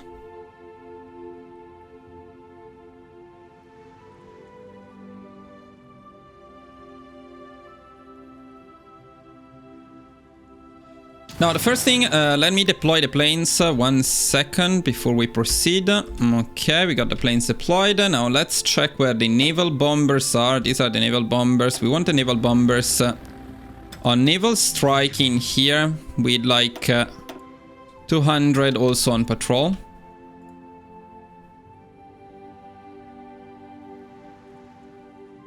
And then we're also going to send 500 fighters in there.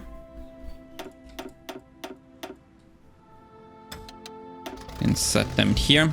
So this will be our safe area in terms of the navy. We can naval bomb the UK if they come in here and destroy their planes and navy, but later on the big battle will be, of course, in the channel.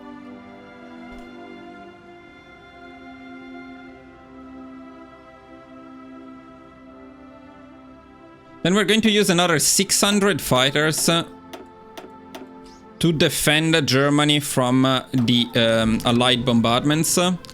Usually I set 300 on interception and 300 on air superiority, something like this. And the rest will be on air superiority and close air support attached to our arm. That's actually a lot of planes. I would maybe recommend first splitting them around a little bit.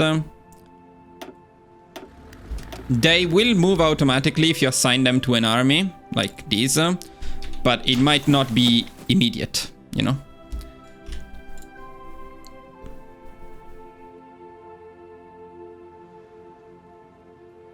In terms of the navy, actually, we want to split off the submarines, which will be assigned to a different theater and a different admiral. We have this guy, very good for submarines. Give him some traits as well. Yeah, for the submarines, it's better to be stealthy. And then the torpedo cooldown is always very, very good. And the hit chance is also very, very good. For our guy here, we want the destroyer leader. Then we also go for torpedo screen penetration and torpedo cooldown. Very good traits. Then we go torpedo expert. But these are good traits for our admirals. For the current meta, or maybe not, I don't know, will change. But this is a torpedo-oriented build at least. So that's what we're doing.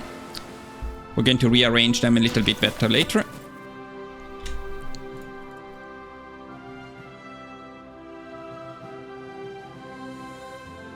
Okay, now here we want a couple of things. First of all, we would like a good marshal to take command here. We have 3 possible field marshals. Let's check their details a little bit. Okay, I really like this one because logistics wizard and thorough planner and offensive doctrine are very good. Let's see this one. Also similar, so let's check the stats. I like this one more because of the skill of the logistics, so supply consumption. So we're going for this one on logistics wizard, the role planner, and offensive doctrine. Okay, that's very cool. So we can put him here, and here we want the best general we have available. Rommel is actually very good, and not traits. I think we might go for Rommel, although Fedor is actually better. Yeah, Fedor is better, so let's stick to Fedor. Now here it doesn't matter as much, we can put a defensive one, and these guys really don't matter much, so we can go for defensive stats overall.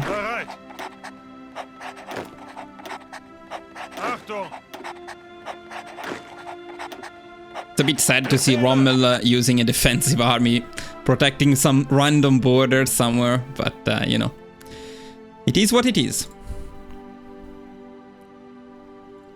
So all of the offensives in this war, all of them will be carried on only by these 12 divisions. The other divisions should never push. I mean, you can push, but if you want to avoid casualties, you want these ones to do the heavy lifting. So we are going to start heavy lifting Poland. We assign them here, give them an offensive commander to get some planning in this part of Poland, and we're going to have to micro them at least a little bit.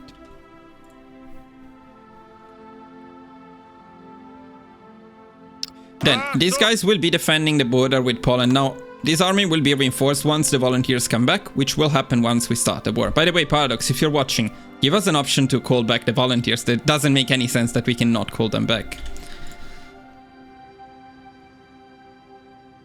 Then another army of infantry will be at the border with France. That's the only other active border.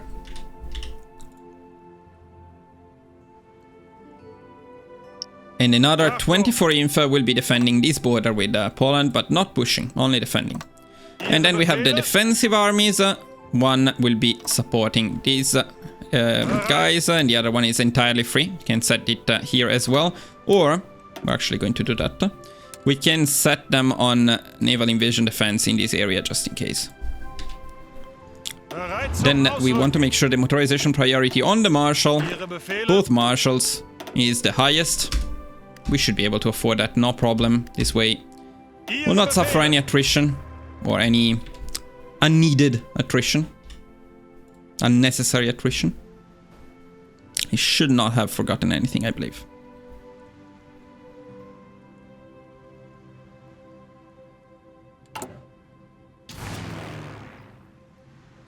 Let's also train the planes a little bit more in the meantime.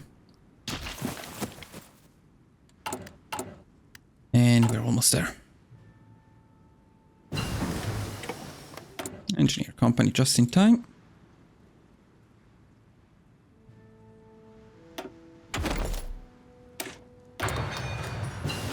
Now that's our new CAS, so definitely beneficial.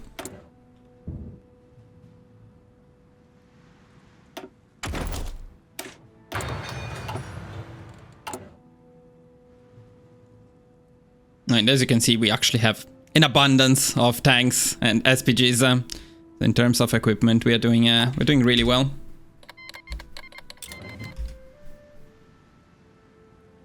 It's better to have a bit of an abundance of resources, so you can replenish from attrition.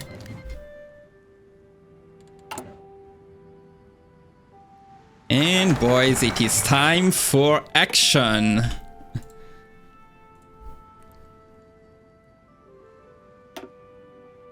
Go around Maginot. So I would recommend making a save here. You know, this part of the run is mostly set up. Now we're starting. So, may not want to redo the entire thing if something goes wrong. Okay, that is our claim. Now let's make sure that the planes are correctly assigned. So we don't want to train them anymore now. And yeah, I need to reassign them, huh?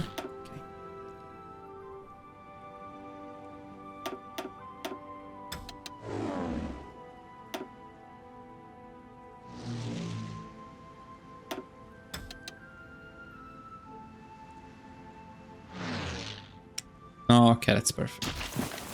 I don't think we... yeah, we have the claim already.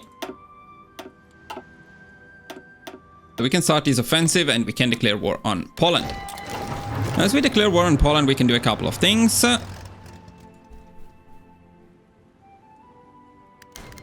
Let's start it. First of all, rearmament has always been our goal, of course. We can pick war bonds. That's very helpful at the beginning. Going to make some changes to the production.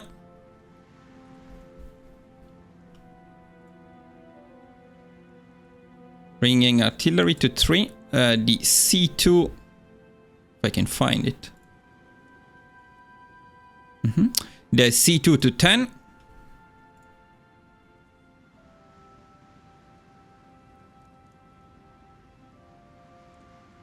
F2.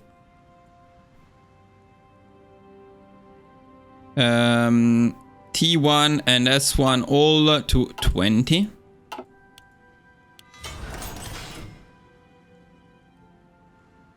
And all of the additional stuff we put into infantry equip. Not that we need infantry equip, but we can upgrade the older guns. That's beneficial. Also, the main limitation during the war is the lack of rubber, which soon will be quite painful, because we cannot import it from basically anyone.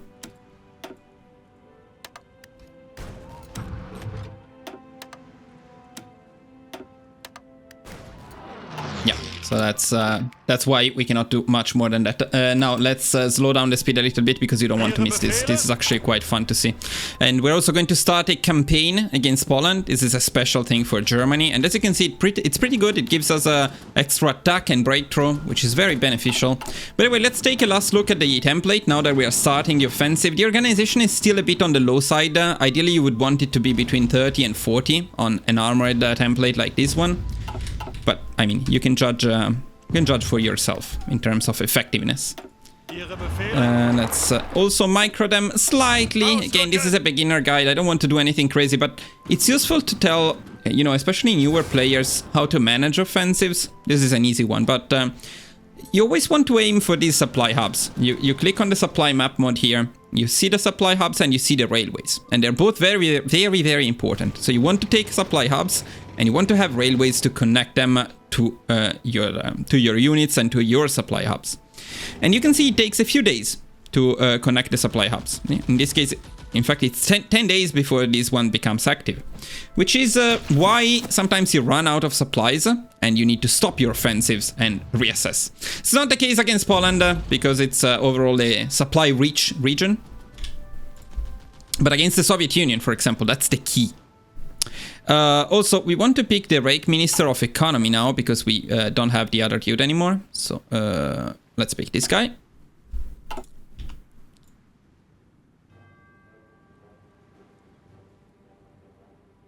And I think we can already start a justification on Hungary. We are going to do a lot of justifications now. We don't want to do them too fast, but we do need them. And training the Navy right now, it's a bit risky because the Royal Navy might come here. We don't want to risk that just to train a couple of destroyers. So we're going back. And one last thing. We don't want the Pride of the Fleet to be on a heavy cruiser. We would rather have it on a battle cruiser. So we're going to make this guy the Pride of the Fleet. It's a bit expensive, but it's also a bit safer.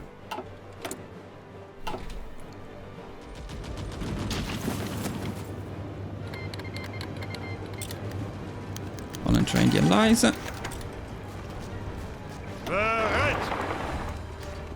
Hey, these SPG's tanks are so fun to use, so incredibly powerful. It's quite insane. And it's amazing that, again, you don't need DLCs to get them. Let's get the encirclement here. Warsaw is already down. Now look at this. What we just unlocked is for the Armored Recon Company, but that's a lot of extra organization. So again, you take a look now and we're already at 30. You don't need to worry when the template looks like it has too little organization, because you can actually gain a lot through Doctrines.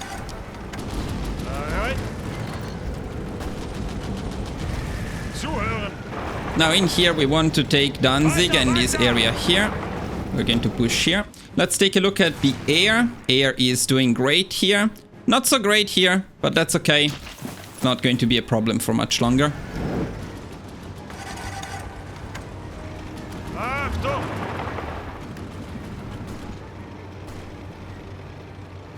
And we have very fast divisions, which in this case allowed us to take Danzig before the other units could retreat in there. That's very beneficial as well. We're a bit low on organization right now.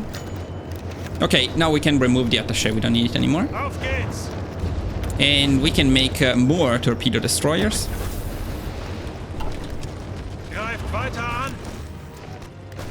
Oh, we forgot, man, we forgot the horse. Ihre Befehle? And here we forgot that there is nothing in there. Achtung! Oh, and by the way, you could simply battle plan here and then without any micro and you would destroy them completely. But microing a bit, like in this case, it's quite fun. Don't leave.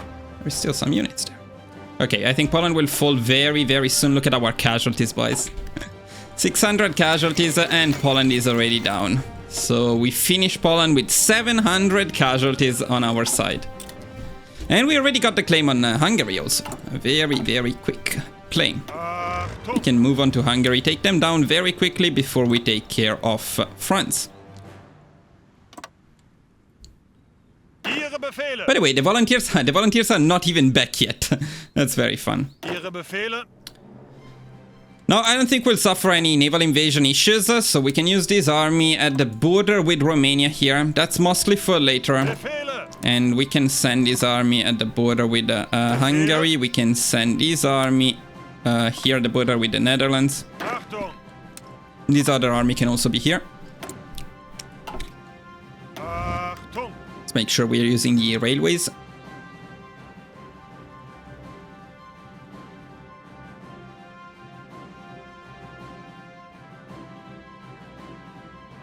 Oh, by the way, now that we took down Poland, we can seize their gold. This will decrease their factories, but also our consumers' good factories by 28%. So give us some breathing room and some factories to build our refineries. Achtung! Okay, there are the volunteers coming back. We can assign them back with our main infantry. Very high level. By the way, yeah, this is cool. So I can show you the higher level. So regular is plus 25% and you get to season plus 50% and finally veteran plus 75%. This is insane, guys. This is almost twice as good as the division without experience. Zuhören! And don't forget about the staff office plan. It's very cheap, you get planning in no time, and having planning is useful. Not needed against Hungary for sure, but useful. Angetreten! So I would like to take down Hungary more or less by the time this focus is done, so then we can focus on the Netherlands and Belgium. Bereit zum Ausrücken! One of the biggest issues with these templates is they regain organization a bit slowly, but on the other hand, they don't really need organization. So let's go without. I got asked many times in my run, so I guess I will explain it.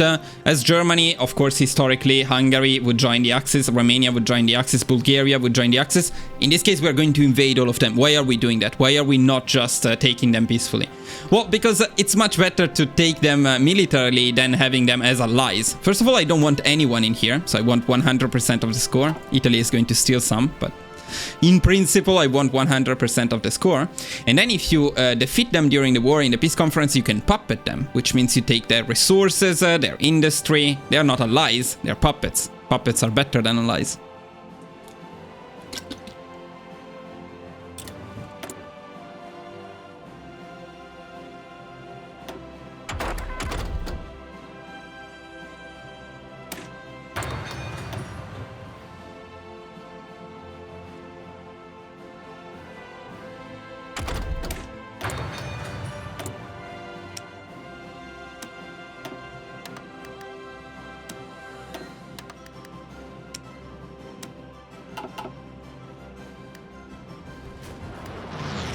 Bereit zum Ausrücken! So again, you can let them push, but you see how dumb the eye is. Like, why retreating? These guys are running away. You can just rush Budapest. So microing a bit really, really helps. It's not strictly needed, but it really helps. Speeds up things for sure.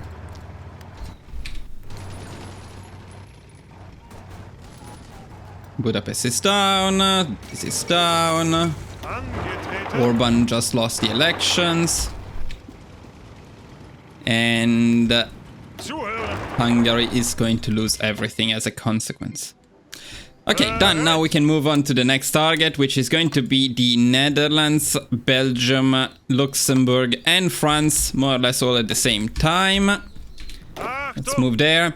We can keep an army at the border with Yugoslavia and an army at the border with Romania, since they are already here. And these guys will be our next targets.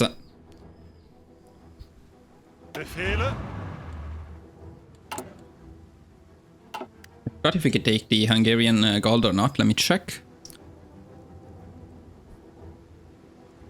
Yeah, one thing we want to do at this point, not strictly needed, but no point in leaving these regions open. So you can see the supplies going through here, and it doesn't make any sense because, I mean, you can just go via land and not risk anything.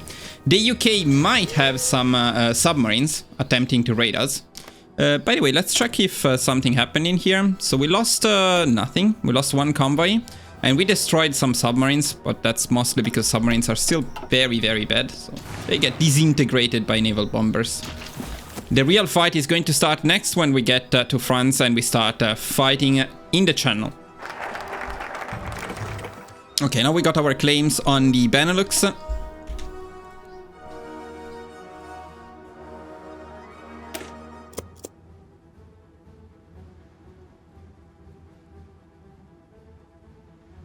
Befehle. And we're waiting to get in position.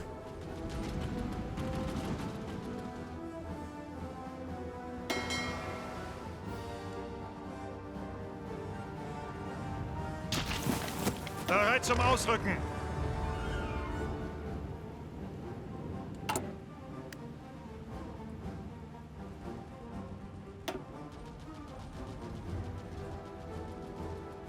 No, these are going to the wrong fleet.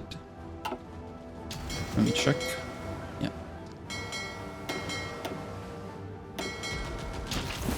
Zuhören. So this time I'll wait a bit longer because I want the organization before attacking Belgium, since the plan is to take down Belgium, the Netherlands, Belgium, Luxembourg, France, all in one big push. It's better to at least start with the organization. Guys, very important, if you cannot push, before you write it in the comments, check three things. The three key rules of the game. Is the strength here at 100%? It needs to be. Is the training level at least regular? It needs to be. And is planning at the maximum? It needs to be. If these three are checked and you cannot push, you're allowed to complain to me about my guide. In the meantime, though, let's say goodbye to the Netherlands. I think we can do Belgium at the same time, actually. So we can push them from here. Maybe. Yeah. Can.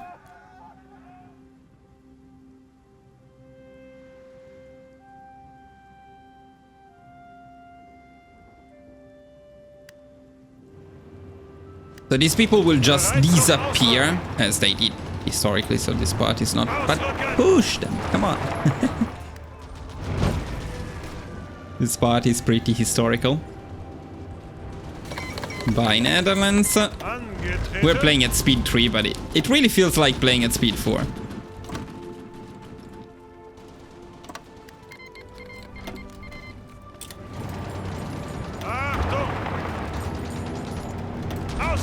Belgium usually goes down even faster, because you just need one of the main victory points for them to cap.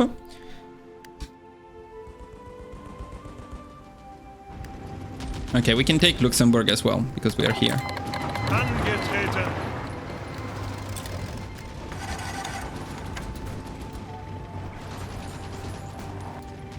Belgium is forgetting to capitulate, but I've never seen Belgium survive this long.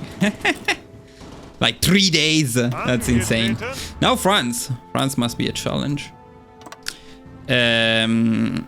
So for France, you just want to rush some of the victory points in here and Paris, and then they will instantly go down. Let's make sure we have some divisions here, though. And we can keep pushing. No point in giving them time to reorganize and so on. The only thing is, ideally you don't want to push in here, because this place has level 10 forts, which you can push, but it's not recommended. Especially when you can, you know, simply disintegrate them.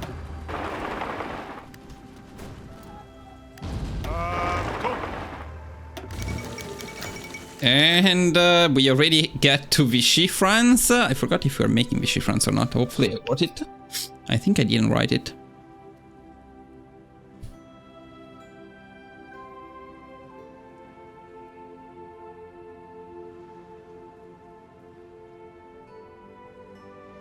You know, in principle, I don't think there is any particular reason not to make Vichy France, because if you want, you can simply take them later on. And you can take the navy. No, actually, we cannot take navies without DLCs. That's one thing to remember.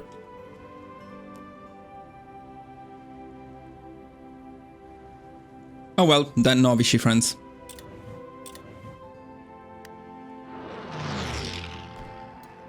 Though I was supposed to get a Vichy France game. Where is my Vichy France? Meanwhile, let's justify on Yugoslavia. No, Rudolf. What's happening? Okay. Yeah, no France left. And very good, they didn't have any pockets down here. Sometimes they have little pockets. You need to take care of those when it happens. But it wasn't the case. So we're very happy. We're very happy, and we can move on to Yugoslavia. We also need to seize some gold, though. We're going to seize the gold from Belgium and from the Netherlands. It's going to help with our consumers' good factories. Where is it? It's actually right now only 14%. That's absolutely fantastic. So from now on, we can basically ignore it.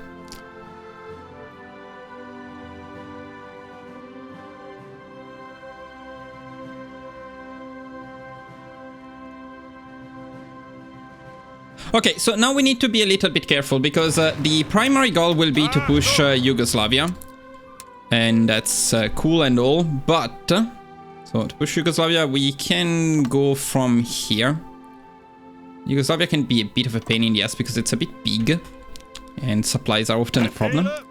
So I would recommend having at least one army, maybe... yeah, maybe not this one. This one we can set it like this. This is an area with low supplies, so we can use the infantry armies to protect from naval invasions. You don't need a lot, because the UK is unlikely to actually naval invade us. And if they do, we just kick them back. But yeah, let's set 1 or 2 armies on naval invasion defense, just in case.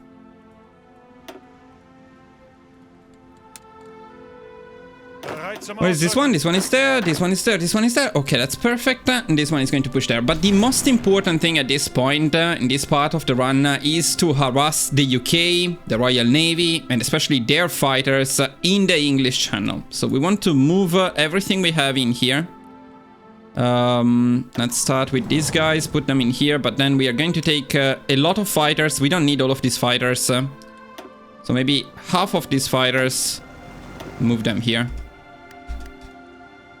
Yeah, actually not here, because here it's too many. Here is good. And we start focusing heavily on the English Channel. And hopefully the UK will be there, because the UK, you know, they're a bit pussies. They're known for that. So, let me see. No, these naval bombers are going there. Okay, we have a bit too many planes here. Some of them will move away, though. And we can also start sending some fighters also on the mainland, because yeah, you see the UK, yeah, fucking pussies. We can start putting our navy in here too. We set them to set them to Dunkirk. And we set these guys to Brest.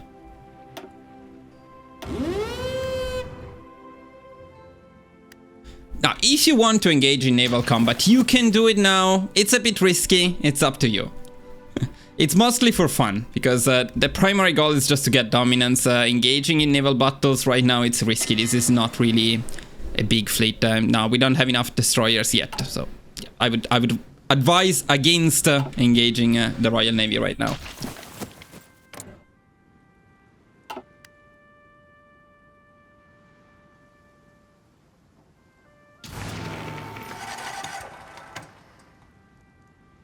Oh, by the way, let me see one thing. Yeah, our CAS can perform naval bombing duties. I'm also going to select half of the CAS and set them here. So we have even more naval bombers.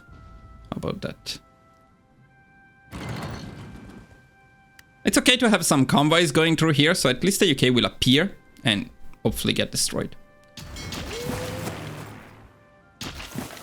As you can see, air is not a problem. Yeah, we got the facilities, but we have nothing. Nothing to use them for. Okay, we got the claim on Yugoslavia. Yeah, we're a bit low on organization. We're going to wait a little bit longer here.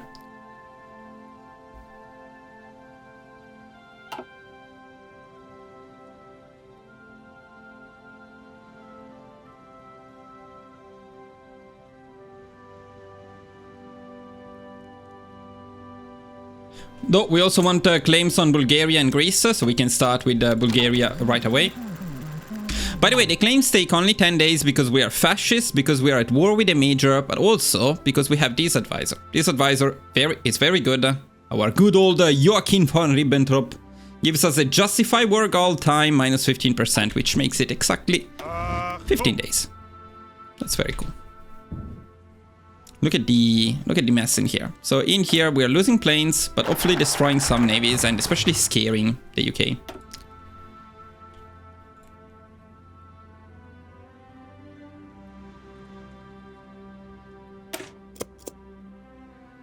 Ihre Befehle.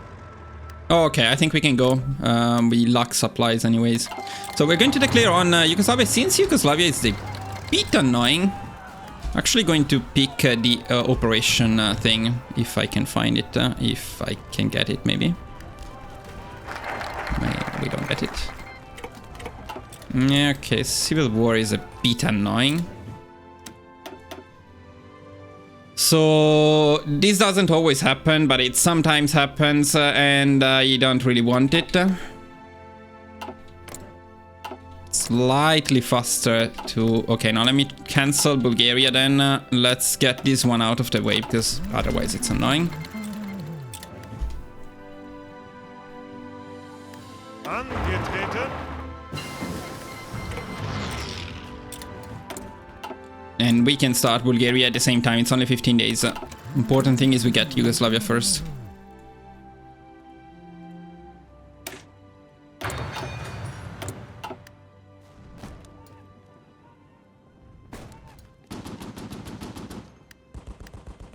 Ihre Befehle. Yeah, let's stay in position for these ones first. It's going to slow us down a little bit. Bereit.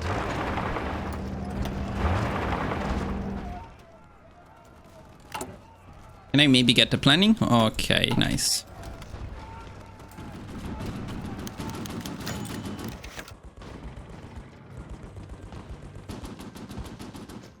Achtung.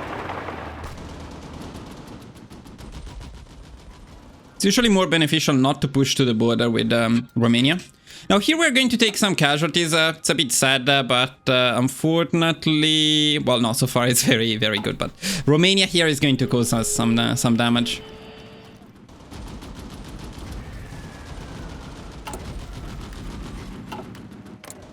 Where's my claim, boys?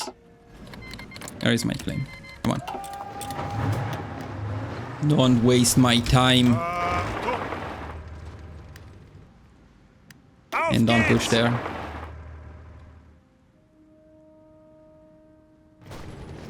You see the eye. You see why I tell you that microing is like, it's only the capital with nobody in it. Why wouldn't you take it? Zuhören. Zuhören. Oh my god. Ihre Befehle? Yeah, hopefully we'll get both down more or less at the same time. Boys, this, I swear I love this template. Like, I would play no DLC just to use this template. It's so amazing. Achtung! So absolutely amazing. Zuhören. These guys are not even in the peace conference. Okay. Yeah, I think we're going to puppet them. Except we cannot. You know what? You can take them. Yeah, fine. Take them. Easier to manage. These conferences are such a mess, by the way. Okay. There we go. Now, it's easier to take down Bulgaria first and then go to Romania from Bulgaria. Otherwise, Romania is surprisingly annoying.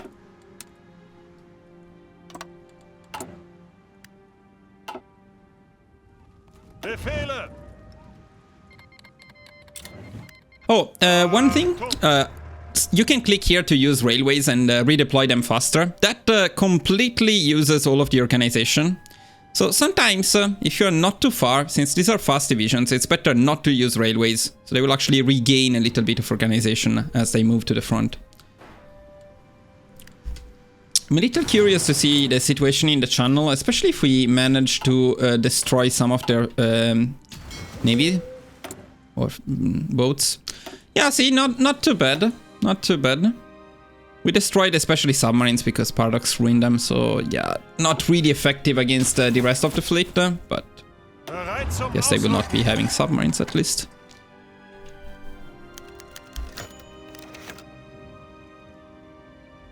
Yeah, this stuff not very relevant. Oh, I had a claim. Fuck my life. Let's go. We need a claim on Greece next. Now here again we're going to slightly micro the victory points and especially ideally rush into Romania from the south quickly. By the way, we still have planes. Well, technically we do. They are not going where they should, but we have planes. Crossing this river is very, very beneficial. Very beneficial.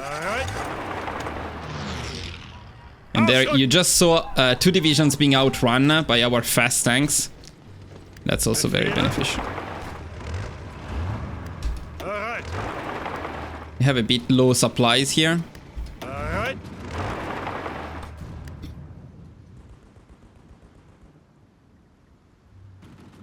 So before we overextend, need Bulgaria to go down, ideally. Okay, Bulgaria down. Now we can go all in on Romania.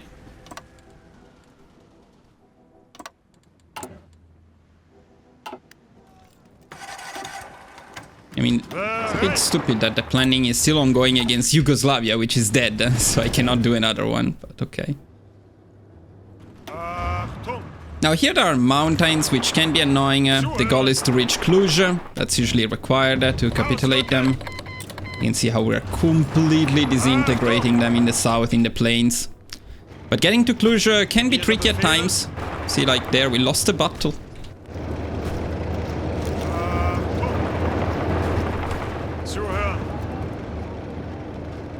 It's not a real loss, but still getting to Cluj. Casualties at 8k. I told you Romania would increase our casualties a little bit.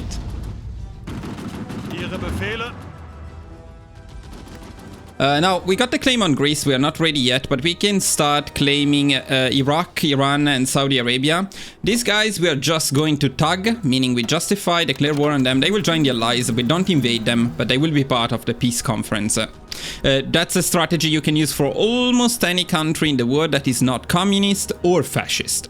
So say Argentina, well, South America is a bit tricky though, because the United States will intervene, but say anything else that is not already in the allies and that is not fascist or communist, you can justify, tag, declare war, they join the allies, you take them in the peace conference. Here we are doing, and if you want to do a full world conquest, that's usually the way to do so, the best way to do so. I was going to Cluj and I stopped. Okay, Romania down, now let's take care. There are some French in here. Hello?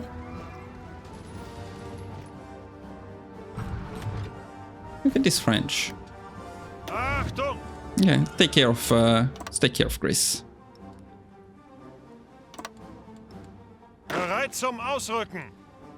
Against Greece, I don't really think we need divisions, so I'm going to send them at the border with Spain, which is actually going to be the next target. And these ones are at this point really free. Now here we're a bit far, so I would use railways.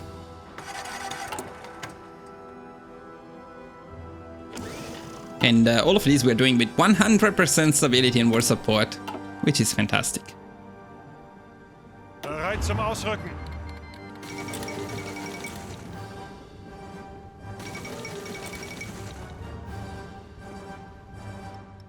Let's get planning, since we still need to wait for organization anyway. What do you say, boys? Do you want to see some action? Do you want to see some engagement? Well, it's not alive, so you cannot actually answer. I wonder if we want to see some engagement with the Royal Navy. Very dangerous stuff if we decide to do it. Very dangerous stuff because our fleet is very small. It's very small. No, 33. If we get to... Probably it's not going to happen because we don't have enough dockyards. But if somehow we get to 40 destroyers, I'll do it. 33 is a bit too little. Okay, let's go Iraq. Let's go Iran. Also, I mean, these days, who doesn't invade Iran? Speed up maybe a little bit here. This part is a bit slow. Okay, let's go Greece. Push. Now, again, a little bit of micro, otherwise these divisions love to mess up everything. And also you get some great encirclements here, so why not use them?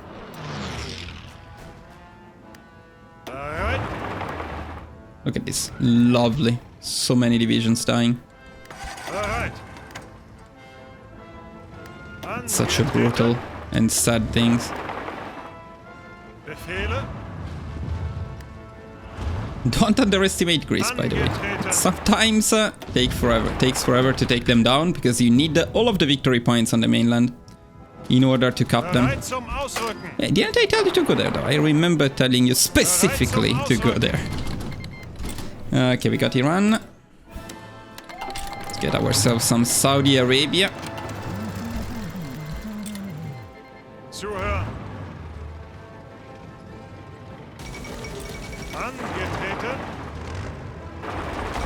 And Greece is done. Casualties 8,000, boys. Not bad. Not bad at all. So let's move on to Spain, which is going to be the next target. Again, entirely optional. Spain is fascist, so they are not going to join the allies, meaning we need to cap them. But I like to take Spain and Portugal as well. We're going to set also one of these armies there. The UK will naval invade, most likely Crete, but if they do naval invade your mainland, you may need to defend it. Well, I mean, we have an army doing nothing, so I guess we send them on area defense in Greece, but not on the islands. Too risky. Ihre Befehle.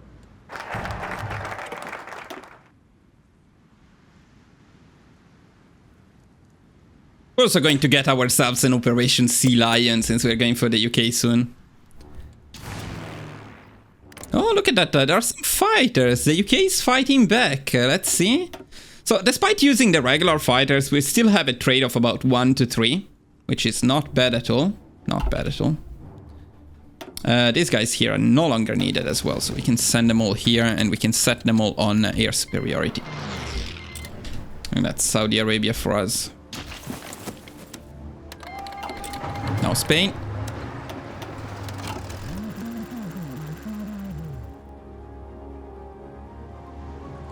Now, we don't really have manpower issues, but we're also not swimming in manpower. Not because we are losing it, as you clearly saw. It's mostly because of occupation. So we are going to switch to extensive conscription just in case, so we don't have to worry about that at all.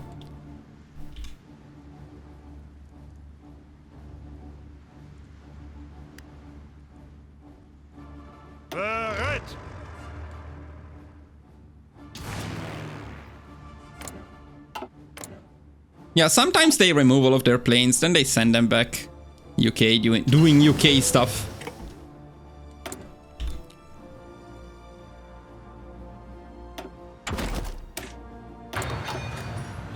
And trust me, boys, I would like to show you some naval engagements. It's just too risky. Even with naval bombers, if the UK sends the whole Royal Navy, it's gonna be painful. And it's also not the best advice for a beginner, since it's really only for fun. There's no point in doing it. So we got the claim on Spain. Spain is annoying. Spain is pain. You must have heard this before. And Spain is pain. So let's go for Spain. So since Spain is Spain, we are going to pick the whatever planning thing on Spain as soon as possible. Look, we even have some red numbers here. That's because planes are not here yet, because we're actually pushing in the mountains into forts. So let's use this to make things a bit better for ourselves. See if we can get an encirclement here. And look, Spain also uses a last stand. When you see this little shield here, it means the enemy divisions are last standing. You can see what it does there. So they gain extra defense, entrenchment, and minus 100% organization damage taken. Now, organization is this thing here. When it goes to 0, your division is forced to retreat, to go out from the battle. So minus 100% means the division for 7 days basically will not retreat. On the other hand, though, they take an extra 60% strength damage taken. That's the equipment damage. So actually, these divisions are holding the line, but they are taking insane casualties in doing so. It's something that is not sustainable in the long run. But for the time being, they are slowing us down effectively.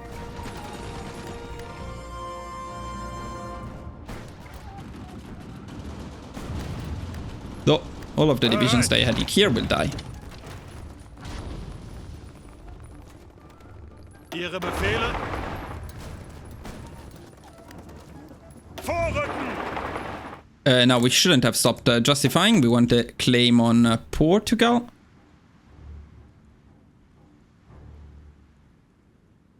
Okay, let's go. I think at this point I was also going for Denmark. I think I remember they accept, but hopefully they do. Let's see. And also Norway. Let's see if that's true. But Denmark should ask us for peace. If they don't, it's a bit of a problem.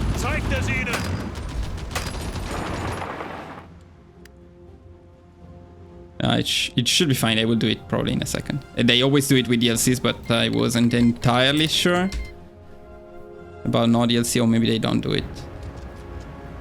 Oh yeah, maybe they don't do it. Okay. Yeah, I should have wrote it down.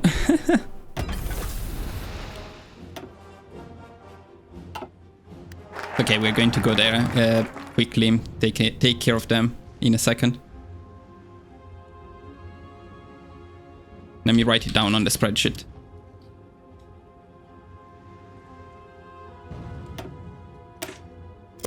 Otherwise, I will certainly forget. We have an army that can be there, though. This army here, we can send it at the border. Would prefer not to push with them to save casualties, but at least they will not push us in the meantime. Okay, we got the claim on Portugal. Now we're going to get some other thugs, people in the peace conference, while we capitulate Spain, hopefully quickly. No, is it this guy? No, it's not this guy. Who got wounded? Got wounded. You got wounded. Ah, there. Okay, that makes sense. Ihre Befehle? The main reason Spain takes long is they are quite big and you need a lot of victory points for them to cap.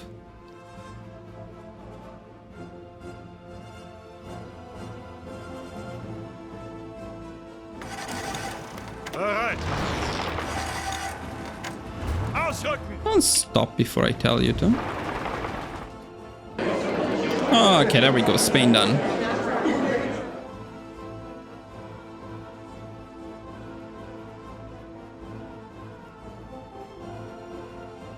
Now, I like to Balkanize Spain, meaning several smaller puppets. Mostly because otherwise Spain doesn't have core on their own land. Spain is an extremely shitty country, by the way. Not the real one. I love the real one, but in the game. Unfortunately, without DLCs, you cannot take resource rights and war reparations, so that's not ideal. But I still prefer to puppet them in this way, to Balkanize them in this way. At least these people have cores on their own land, while Spain does. Not usually. Oh, they do, because it's no DLCs, I guess. And the shittier Spain is with DLCs. It's funny how often DLCs actually make the country significantly worse than without. No, the UK escaped. No, it's there, it's there. Look at that. Auf geht's. Okay, let's kill some British divisions here.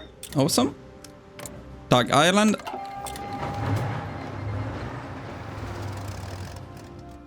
We have a few more to tag. We're going to tag Siam as well. Angetreten. He's doing nothing here. These people are doing nothing. Okay.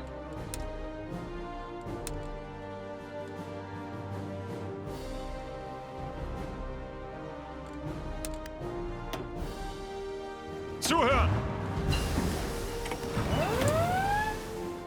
Yeah, that's the naval invasion of Crete. It always happens, but we can ignore it.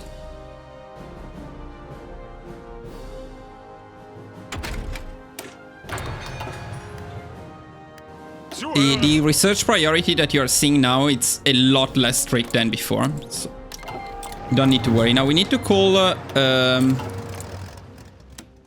these guys against Portugal, and this can get a little buggy, so I would recommend going here. Then you find the war on Portugal. It's this one, and then you call Spain in this particular war here. So now it should be fine. They should be pushing. Yeah. Other than that, Portugal doesn't have divisions, so it's just easy. Weiter, weiter. We're going to check the casualties again in a second, by the way, when we take them down. I'm not going to lie, if the Royal Navy is a bit busy in here, I might consider attacking them. Portugal. Portugal. Surprising Portugal. They didn't cap? They did. Maybe they did. Look at Spain stealing 1% of the score like that. Ah, casualties. 10,000 casualties, and we are almost done. Now the only thing left is the big one. Ah, yeah, Denmark. The big one, Denmark. If you had DLCs, Denmark would ask for a white piece, but they don't. So let's go Siam. And let's go Liberia and Yemen before we end. So Liberia. Yeah, actually, we have a few more before we end, but we're almost there.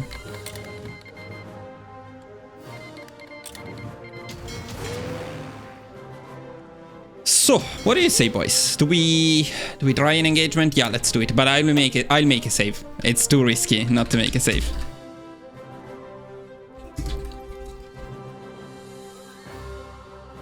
Now we have a very basic navy, but this navy can work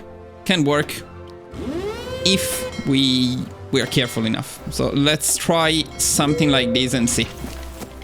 Oof, I feel the tension. Let's also import some oil just in case.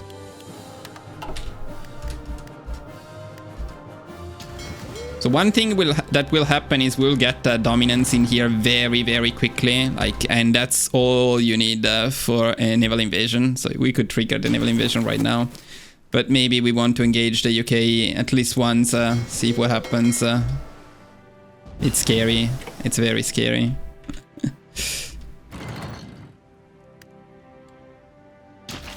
Angetreten.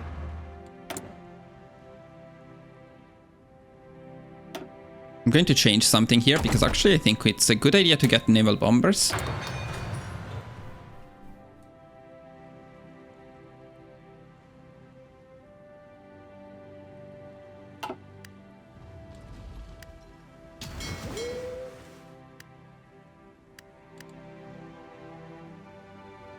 We're actually losing or gaining fuel. Cannot understand anything there. Let's make sure that we have fuel at least. That should not be a problem.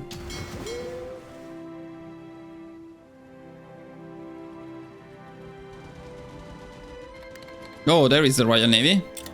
By the way, yeah, if we want to engage them, we should probably engage at least at medium risk. Yeah, my submarines are going to die otherwise very quickly. It's okay, but...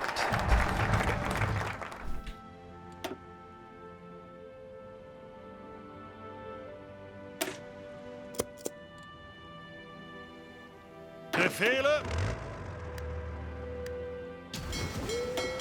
Oh, submarines. Let's try to save the submarines. Okay, we did save them. Some of them.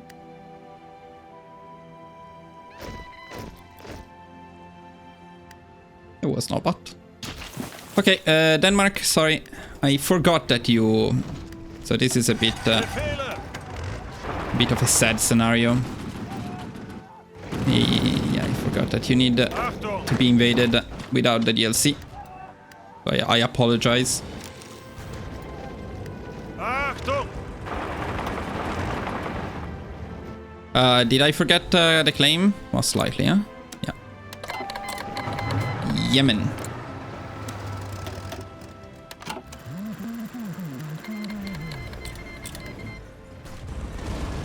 I think Denmark is no more. Okay, good. Now we can plan the naval invasion of the UK. Nothing else is preventing us from doing so. We can send the 12 divisions in 2 groups of 6. So we're going to do it from France, the closest possible place, and also we have full control of the channel in all senses. We go from Dunkirk with 2 groups, and important, right click this tile first, then this one, so you get both of them. Otherwise it wouldn't work, trust me. And then we do the other 6 divisions from here. It's kind of a historical plan for Sea Lion. Here the goal is Portsmouth, since it has the harbor, and then these 2 tiles around it, so we take the entire southern bit. And then we want an army, maybe an army of infantry, to be able to follow around quickly.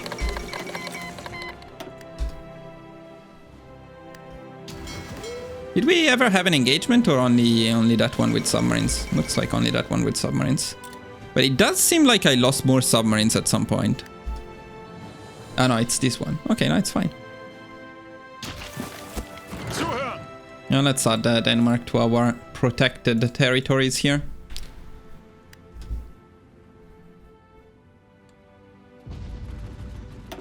Ihre Befehle. If you're wondering why the UK is not engaging our navy, of course they have a much better navy than we do. The reason is simply this. When you have such overwhelming air superiority, I mean, you can see the planes lost. It's insane. The UK lost most of their planes. They just get scared. If they send the Royal Navy out, it will be damaged by naval bombers, so they don't want engagements. So that's why this happens.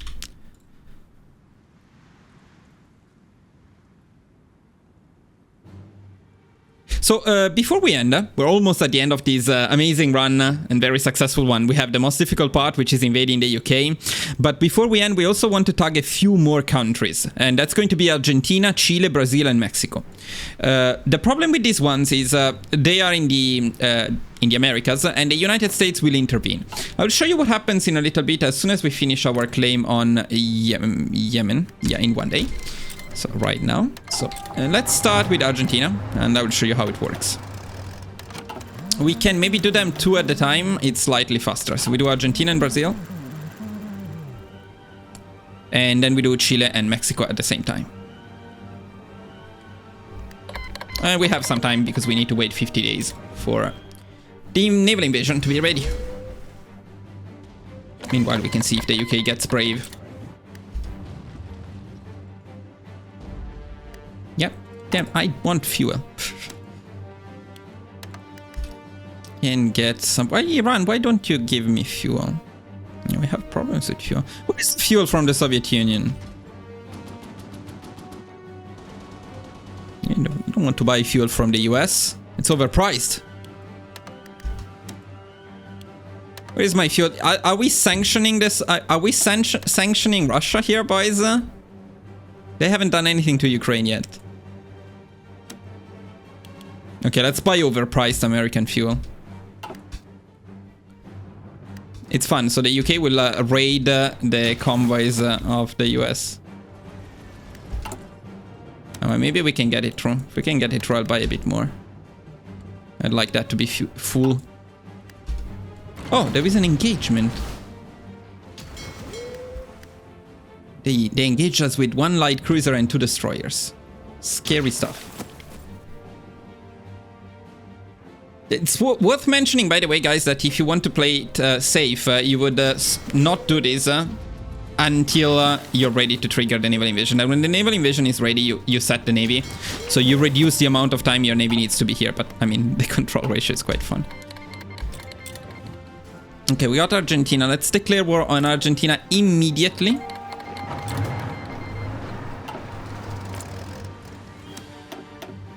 And justify Chile. So now Argentina joined against us, right? In a bit, the US will demand white peace. Show you how it works, but I'm still worried a bit about my navy.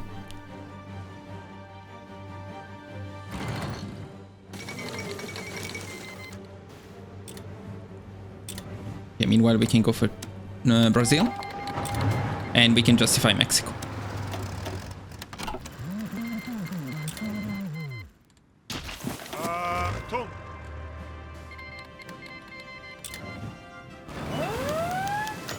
Oh, what is it? What is it? Naval invasion? No. Naval invasion, probably for this island, so we don't care. Okay, so as I was mentioning, the US demands white peace. You need to accept, otherwise the US becomes involved. We don't want that. So we sign the white peace, okay? Big Daddy US, we don't want the war. Except Argentina is still in the Allies. And they will be called back in the war soon. But let me pick the focus first.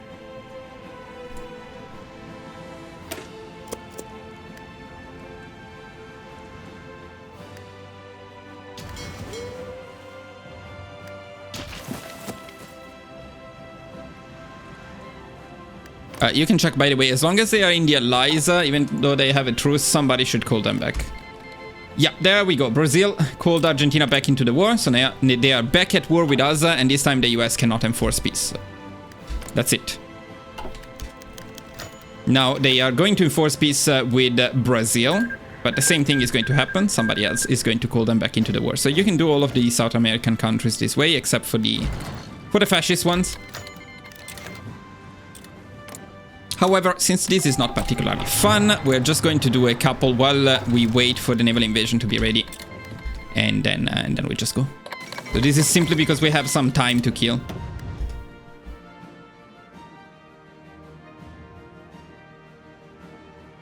Oh, there is a navy. We are not engaging it though. Not sure why.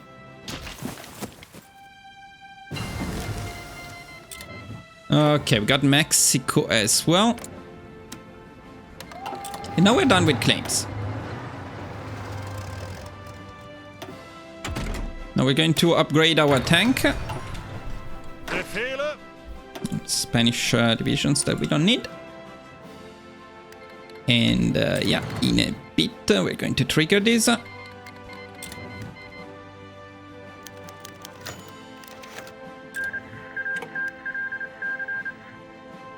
There we go. I would always recommend making a save at this point. It's actually very important. And then the other thing we're going to do is we're going to split the subs a bit more. And we're actually going to set them on convoy raiding in this area as well. We also set them on low priority for repairs. And make sure that they're out. So now we are sacrificing our submarines. Probably most of them will die and quite quickly. But it's convenient because the UK will try to send divisions back to the mainland to reinforce when we invade them. In this way, their reinforcements will be engaged and stopped. The rest of the Navy can stay on patrol. Although you can also switch on naval invasion support to give us some support after the invasion triggers. In any case, again, make a save. It's safer.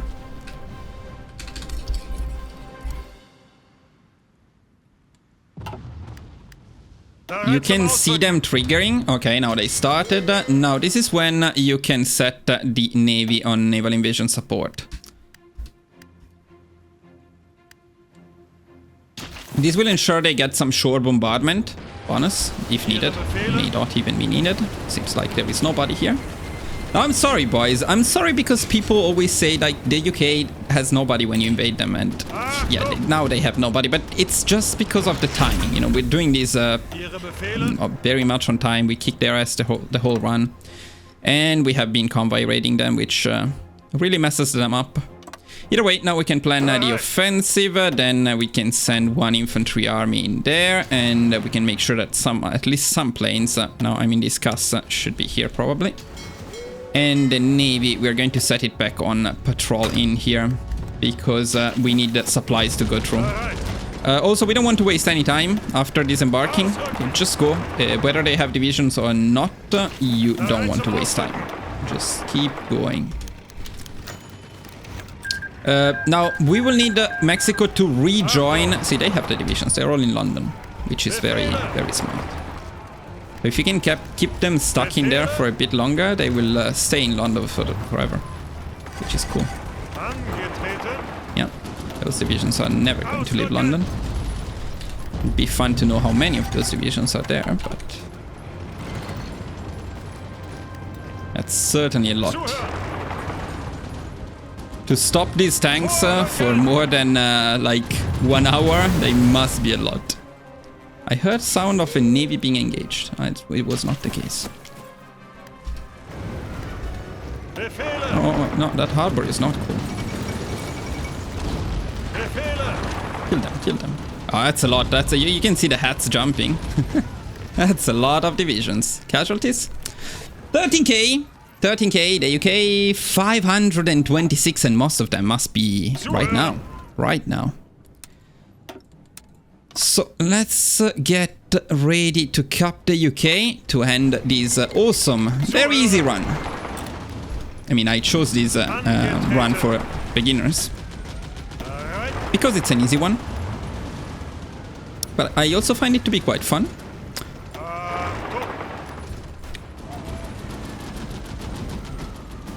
Let's just make sure about one thing. I want to see, okay, everybody in here joined back. So we're at war with Mexico, Brazil, Argentina, and Chile. That's what we wanted.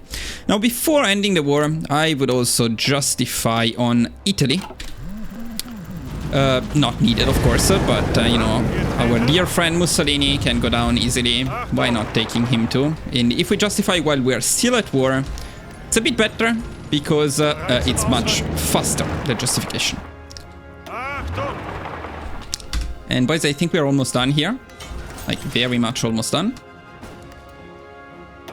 This was... Let me check the timing for the recording. It's almost 3 hours. I would like to keep it under 3 hours. The UK is down after Newcastle. So let's see. Officially over. Boys, I think it's a record run. 13,000 casualties versus the Allies. UK capitulated in May 1940, 99% of the score, but it will be 100% in the peace conference. We can be very happy with this. This is a very successful run, and I'm pretty sure you will be able to reproduce it exactly like this, or almost exactly like this. So yeah, there we go, 100% of the score. Now let's do the peace conference, and as a bonus content, let's take down Italy very quickly before we end this step-by-step guide for Germany. Then, of course, but I will say it later. But of course, if you're interested in the Barbarossa continuation of this run, make sure to let me know in the comments. The more comments I get, the more likely I am to make it. I don't exactly remember the peace conference, so let me check. But there is quite a lot of stuff we need to annex here. Stuff that can be our core eventually. So Danzig. This stuff is actually already our... No, this is not our core. But I wrote it down. Wait a second. Danzig, Gdynia, Katowice, Poznan.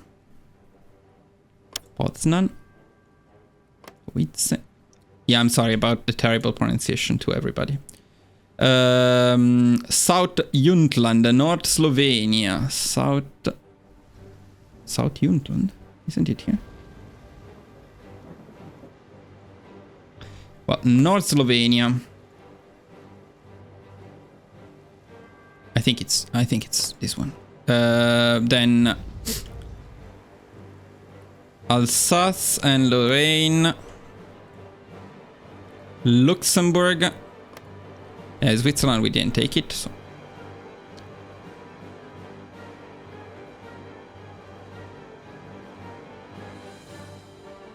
France, Belgium, Netherlands, Denmark. Yeah, I wrote optional, so it's up to us what to do, but we could actually annex. Yeah, let's do it. Because we don't have the resource rights and war reparations, I'm actually going to annex Europe, basically. We're going to take them entirely.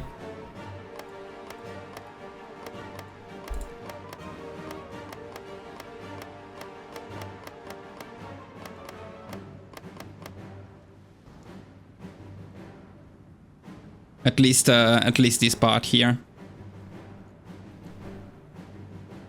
And then the rest, boys, is entirely free, but you know, puppeting is an easy option. And puppets have the advantage that you don't need to defend them. One thing though, before I forget. These two we definitely want to annex because it's very easy to invade the US from there. And yeah, everything else I think we can puppet safely. Also, maybe make a save before the end of the peace conference if you realize you missed something.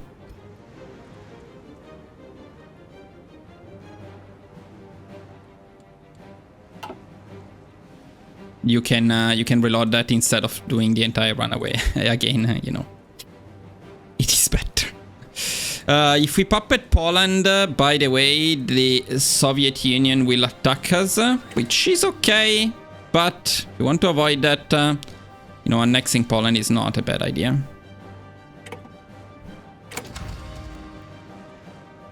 It's part of the living space, after all, I would say. How come this was cancelled? Ah, you cancelled everything, game. That's very cool. Yeah, then I need to annex this again. Okay. Well, I was going to annex France anyway, so I guess it's fine.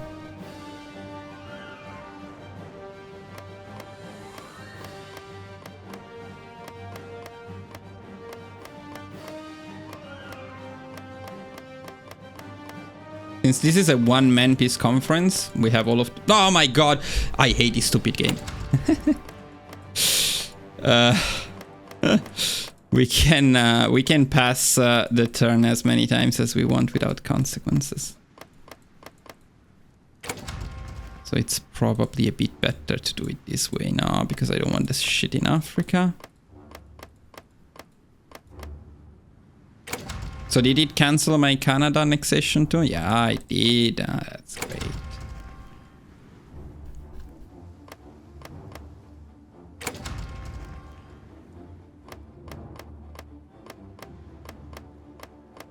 Click there. Yeah, about this island. Okay, let's take that too. Free France, it would be better to balkanize.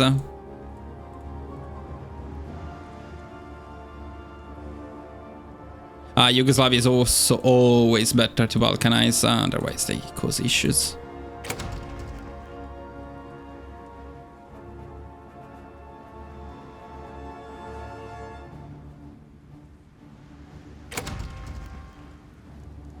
Having Mexico as a puppet, you will realize later it's insanely convenient. I mean, there are so many things that are insanely convenient about such an OP peace conference.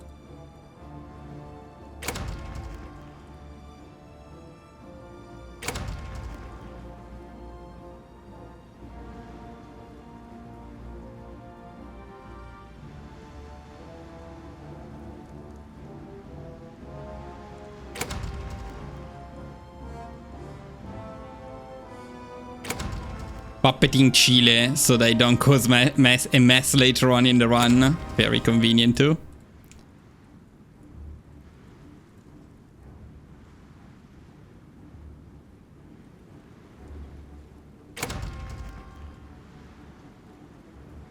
There's something missing in... okay, these people. There should be no Yugoslavia puppet. Okay, perfect. We made a mess in the Balkans, as it should be. As it's right. We did not engage the Royal Navy in the end, so I guess that's okay. Against Italy, it's better not to use our navy. No point in using it. And we lost a lot of submarines in the end, but somehow some of them are still alive. Let's make sure that we repair them fast. So Italy, I don't think I need to tell you, but Italy is a joke. We can push from here or from here. I'll push from here, actually. And set an army here to defend this front. Ihre Befehle. Ihre Befehle.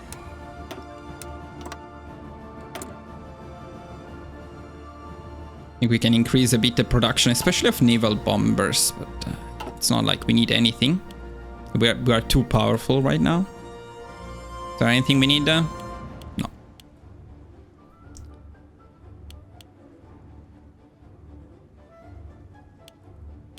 Oh my god, I have too many factories. I have way too many factories. At least we're getting mechanized soon, so I guess you could go for that. Make some transport planes, I'll tell you what.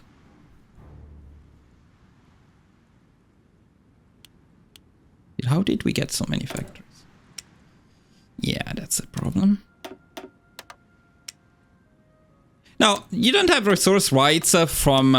yeah, sorry. You don't have resource rights from these puppets, but you can still import from them at very convenient rates. Super cool. We bypass some focuses and we can pick autarky achieved next. Absolutely fantastic.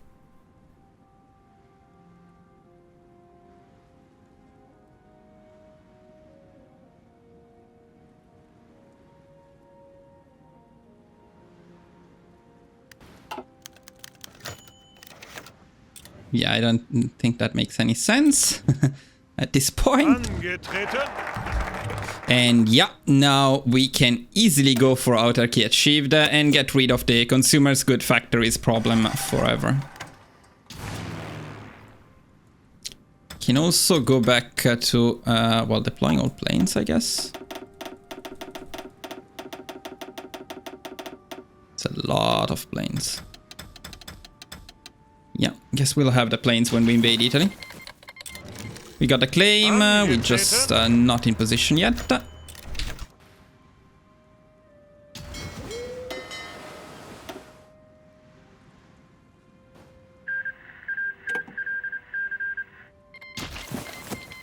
Oh, really?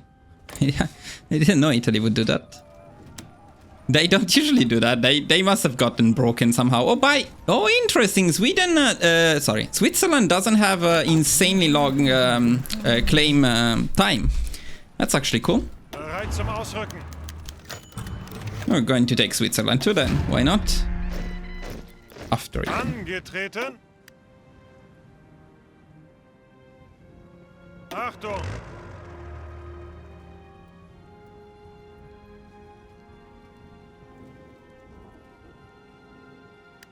Okay, ready, let's go.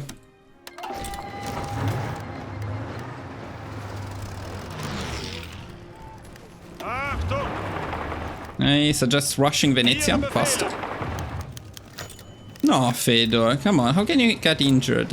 It's Mussolini we are talking about here.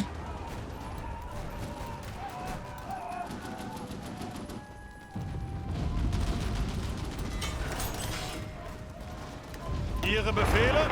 Once you split them into two, you can quickly cap, well, both parts basically. Zuhören!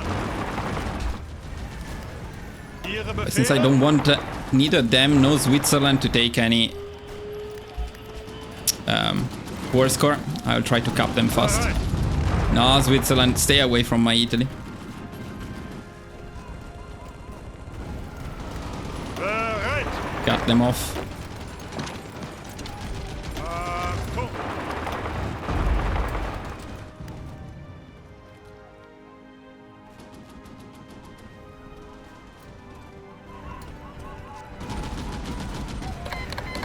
Bereit zum Ausrücken! Look at that, we're actually failing to push them here because they have too many divisions. They have a lot of divisions there. Achtung! Achtung! Got a claim on Switzerland, but we need a little bit longer. The problem with puppets, yeah, that's something worth mentioning. If you make puppets, you have a bit of an issue there.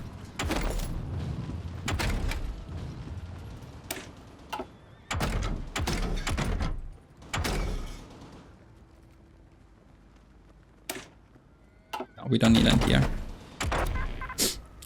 This part of the run, as you can probably tell, was not exactly planned. I was supposed to finish it a bit earlier. I can get a couple more generally useful researches before we finish. Achtung! I'm not going to lie, I would like to kill these people, but... Zuhören!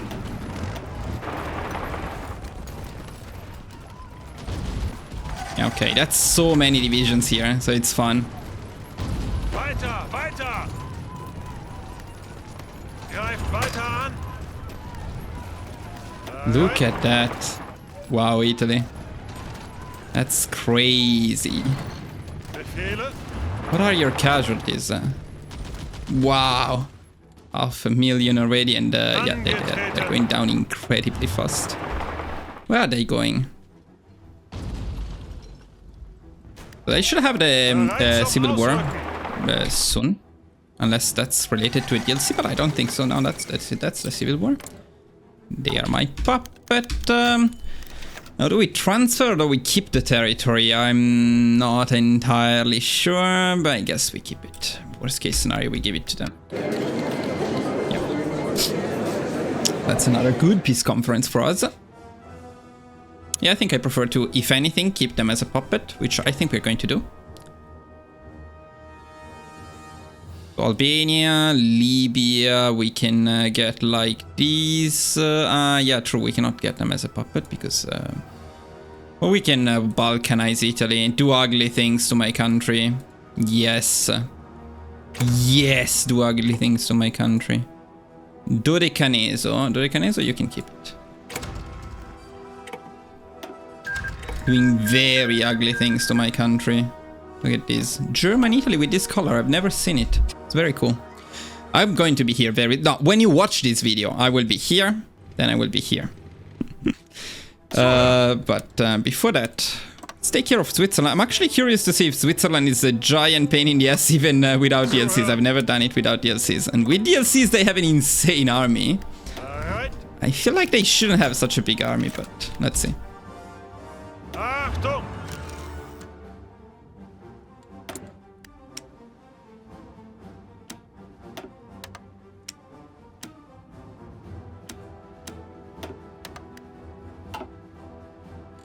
This way also we get autarky achieved. It's a good way to end the run. And by the way, at this point, boys, I would recommend recruiting at least another army of armor. It's like we definitely have the manpower and equipment to do so. No reason not to do it. And we just unlocked mechanized, which we want to use to replace all of our motorized. So now we know where to put our industry.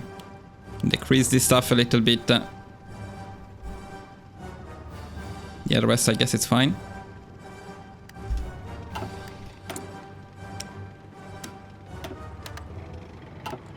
And in terms of buildings from now on, you should always build in your puppets, so you keep their autonomy low. Since we're importing from them, it's very convenient to keep the autonomy as low as possible.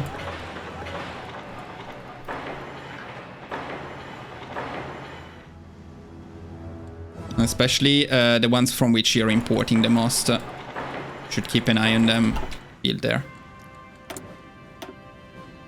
And I think mechanized, we actually want it to be upgraded fast, so keep going for that. Befehle? Timing of the recording, we are past 3 hours, but okay, that's still fine.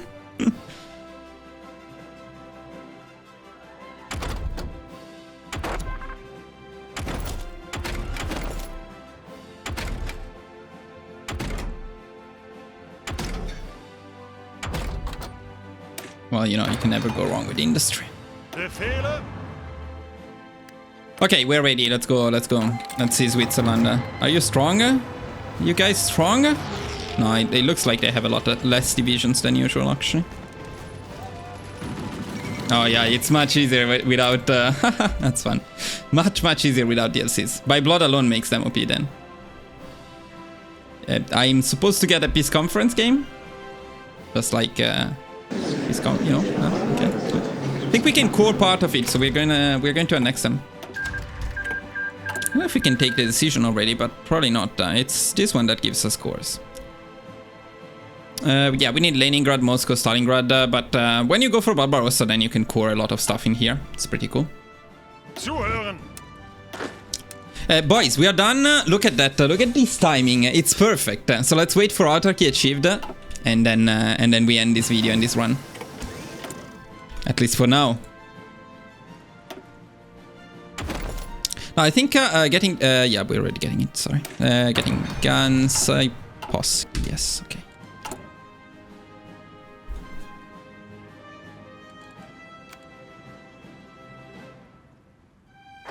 There we go, autarky achieved exactly on the 1st of August 1940, and now we are, I mean, just absolutely insane.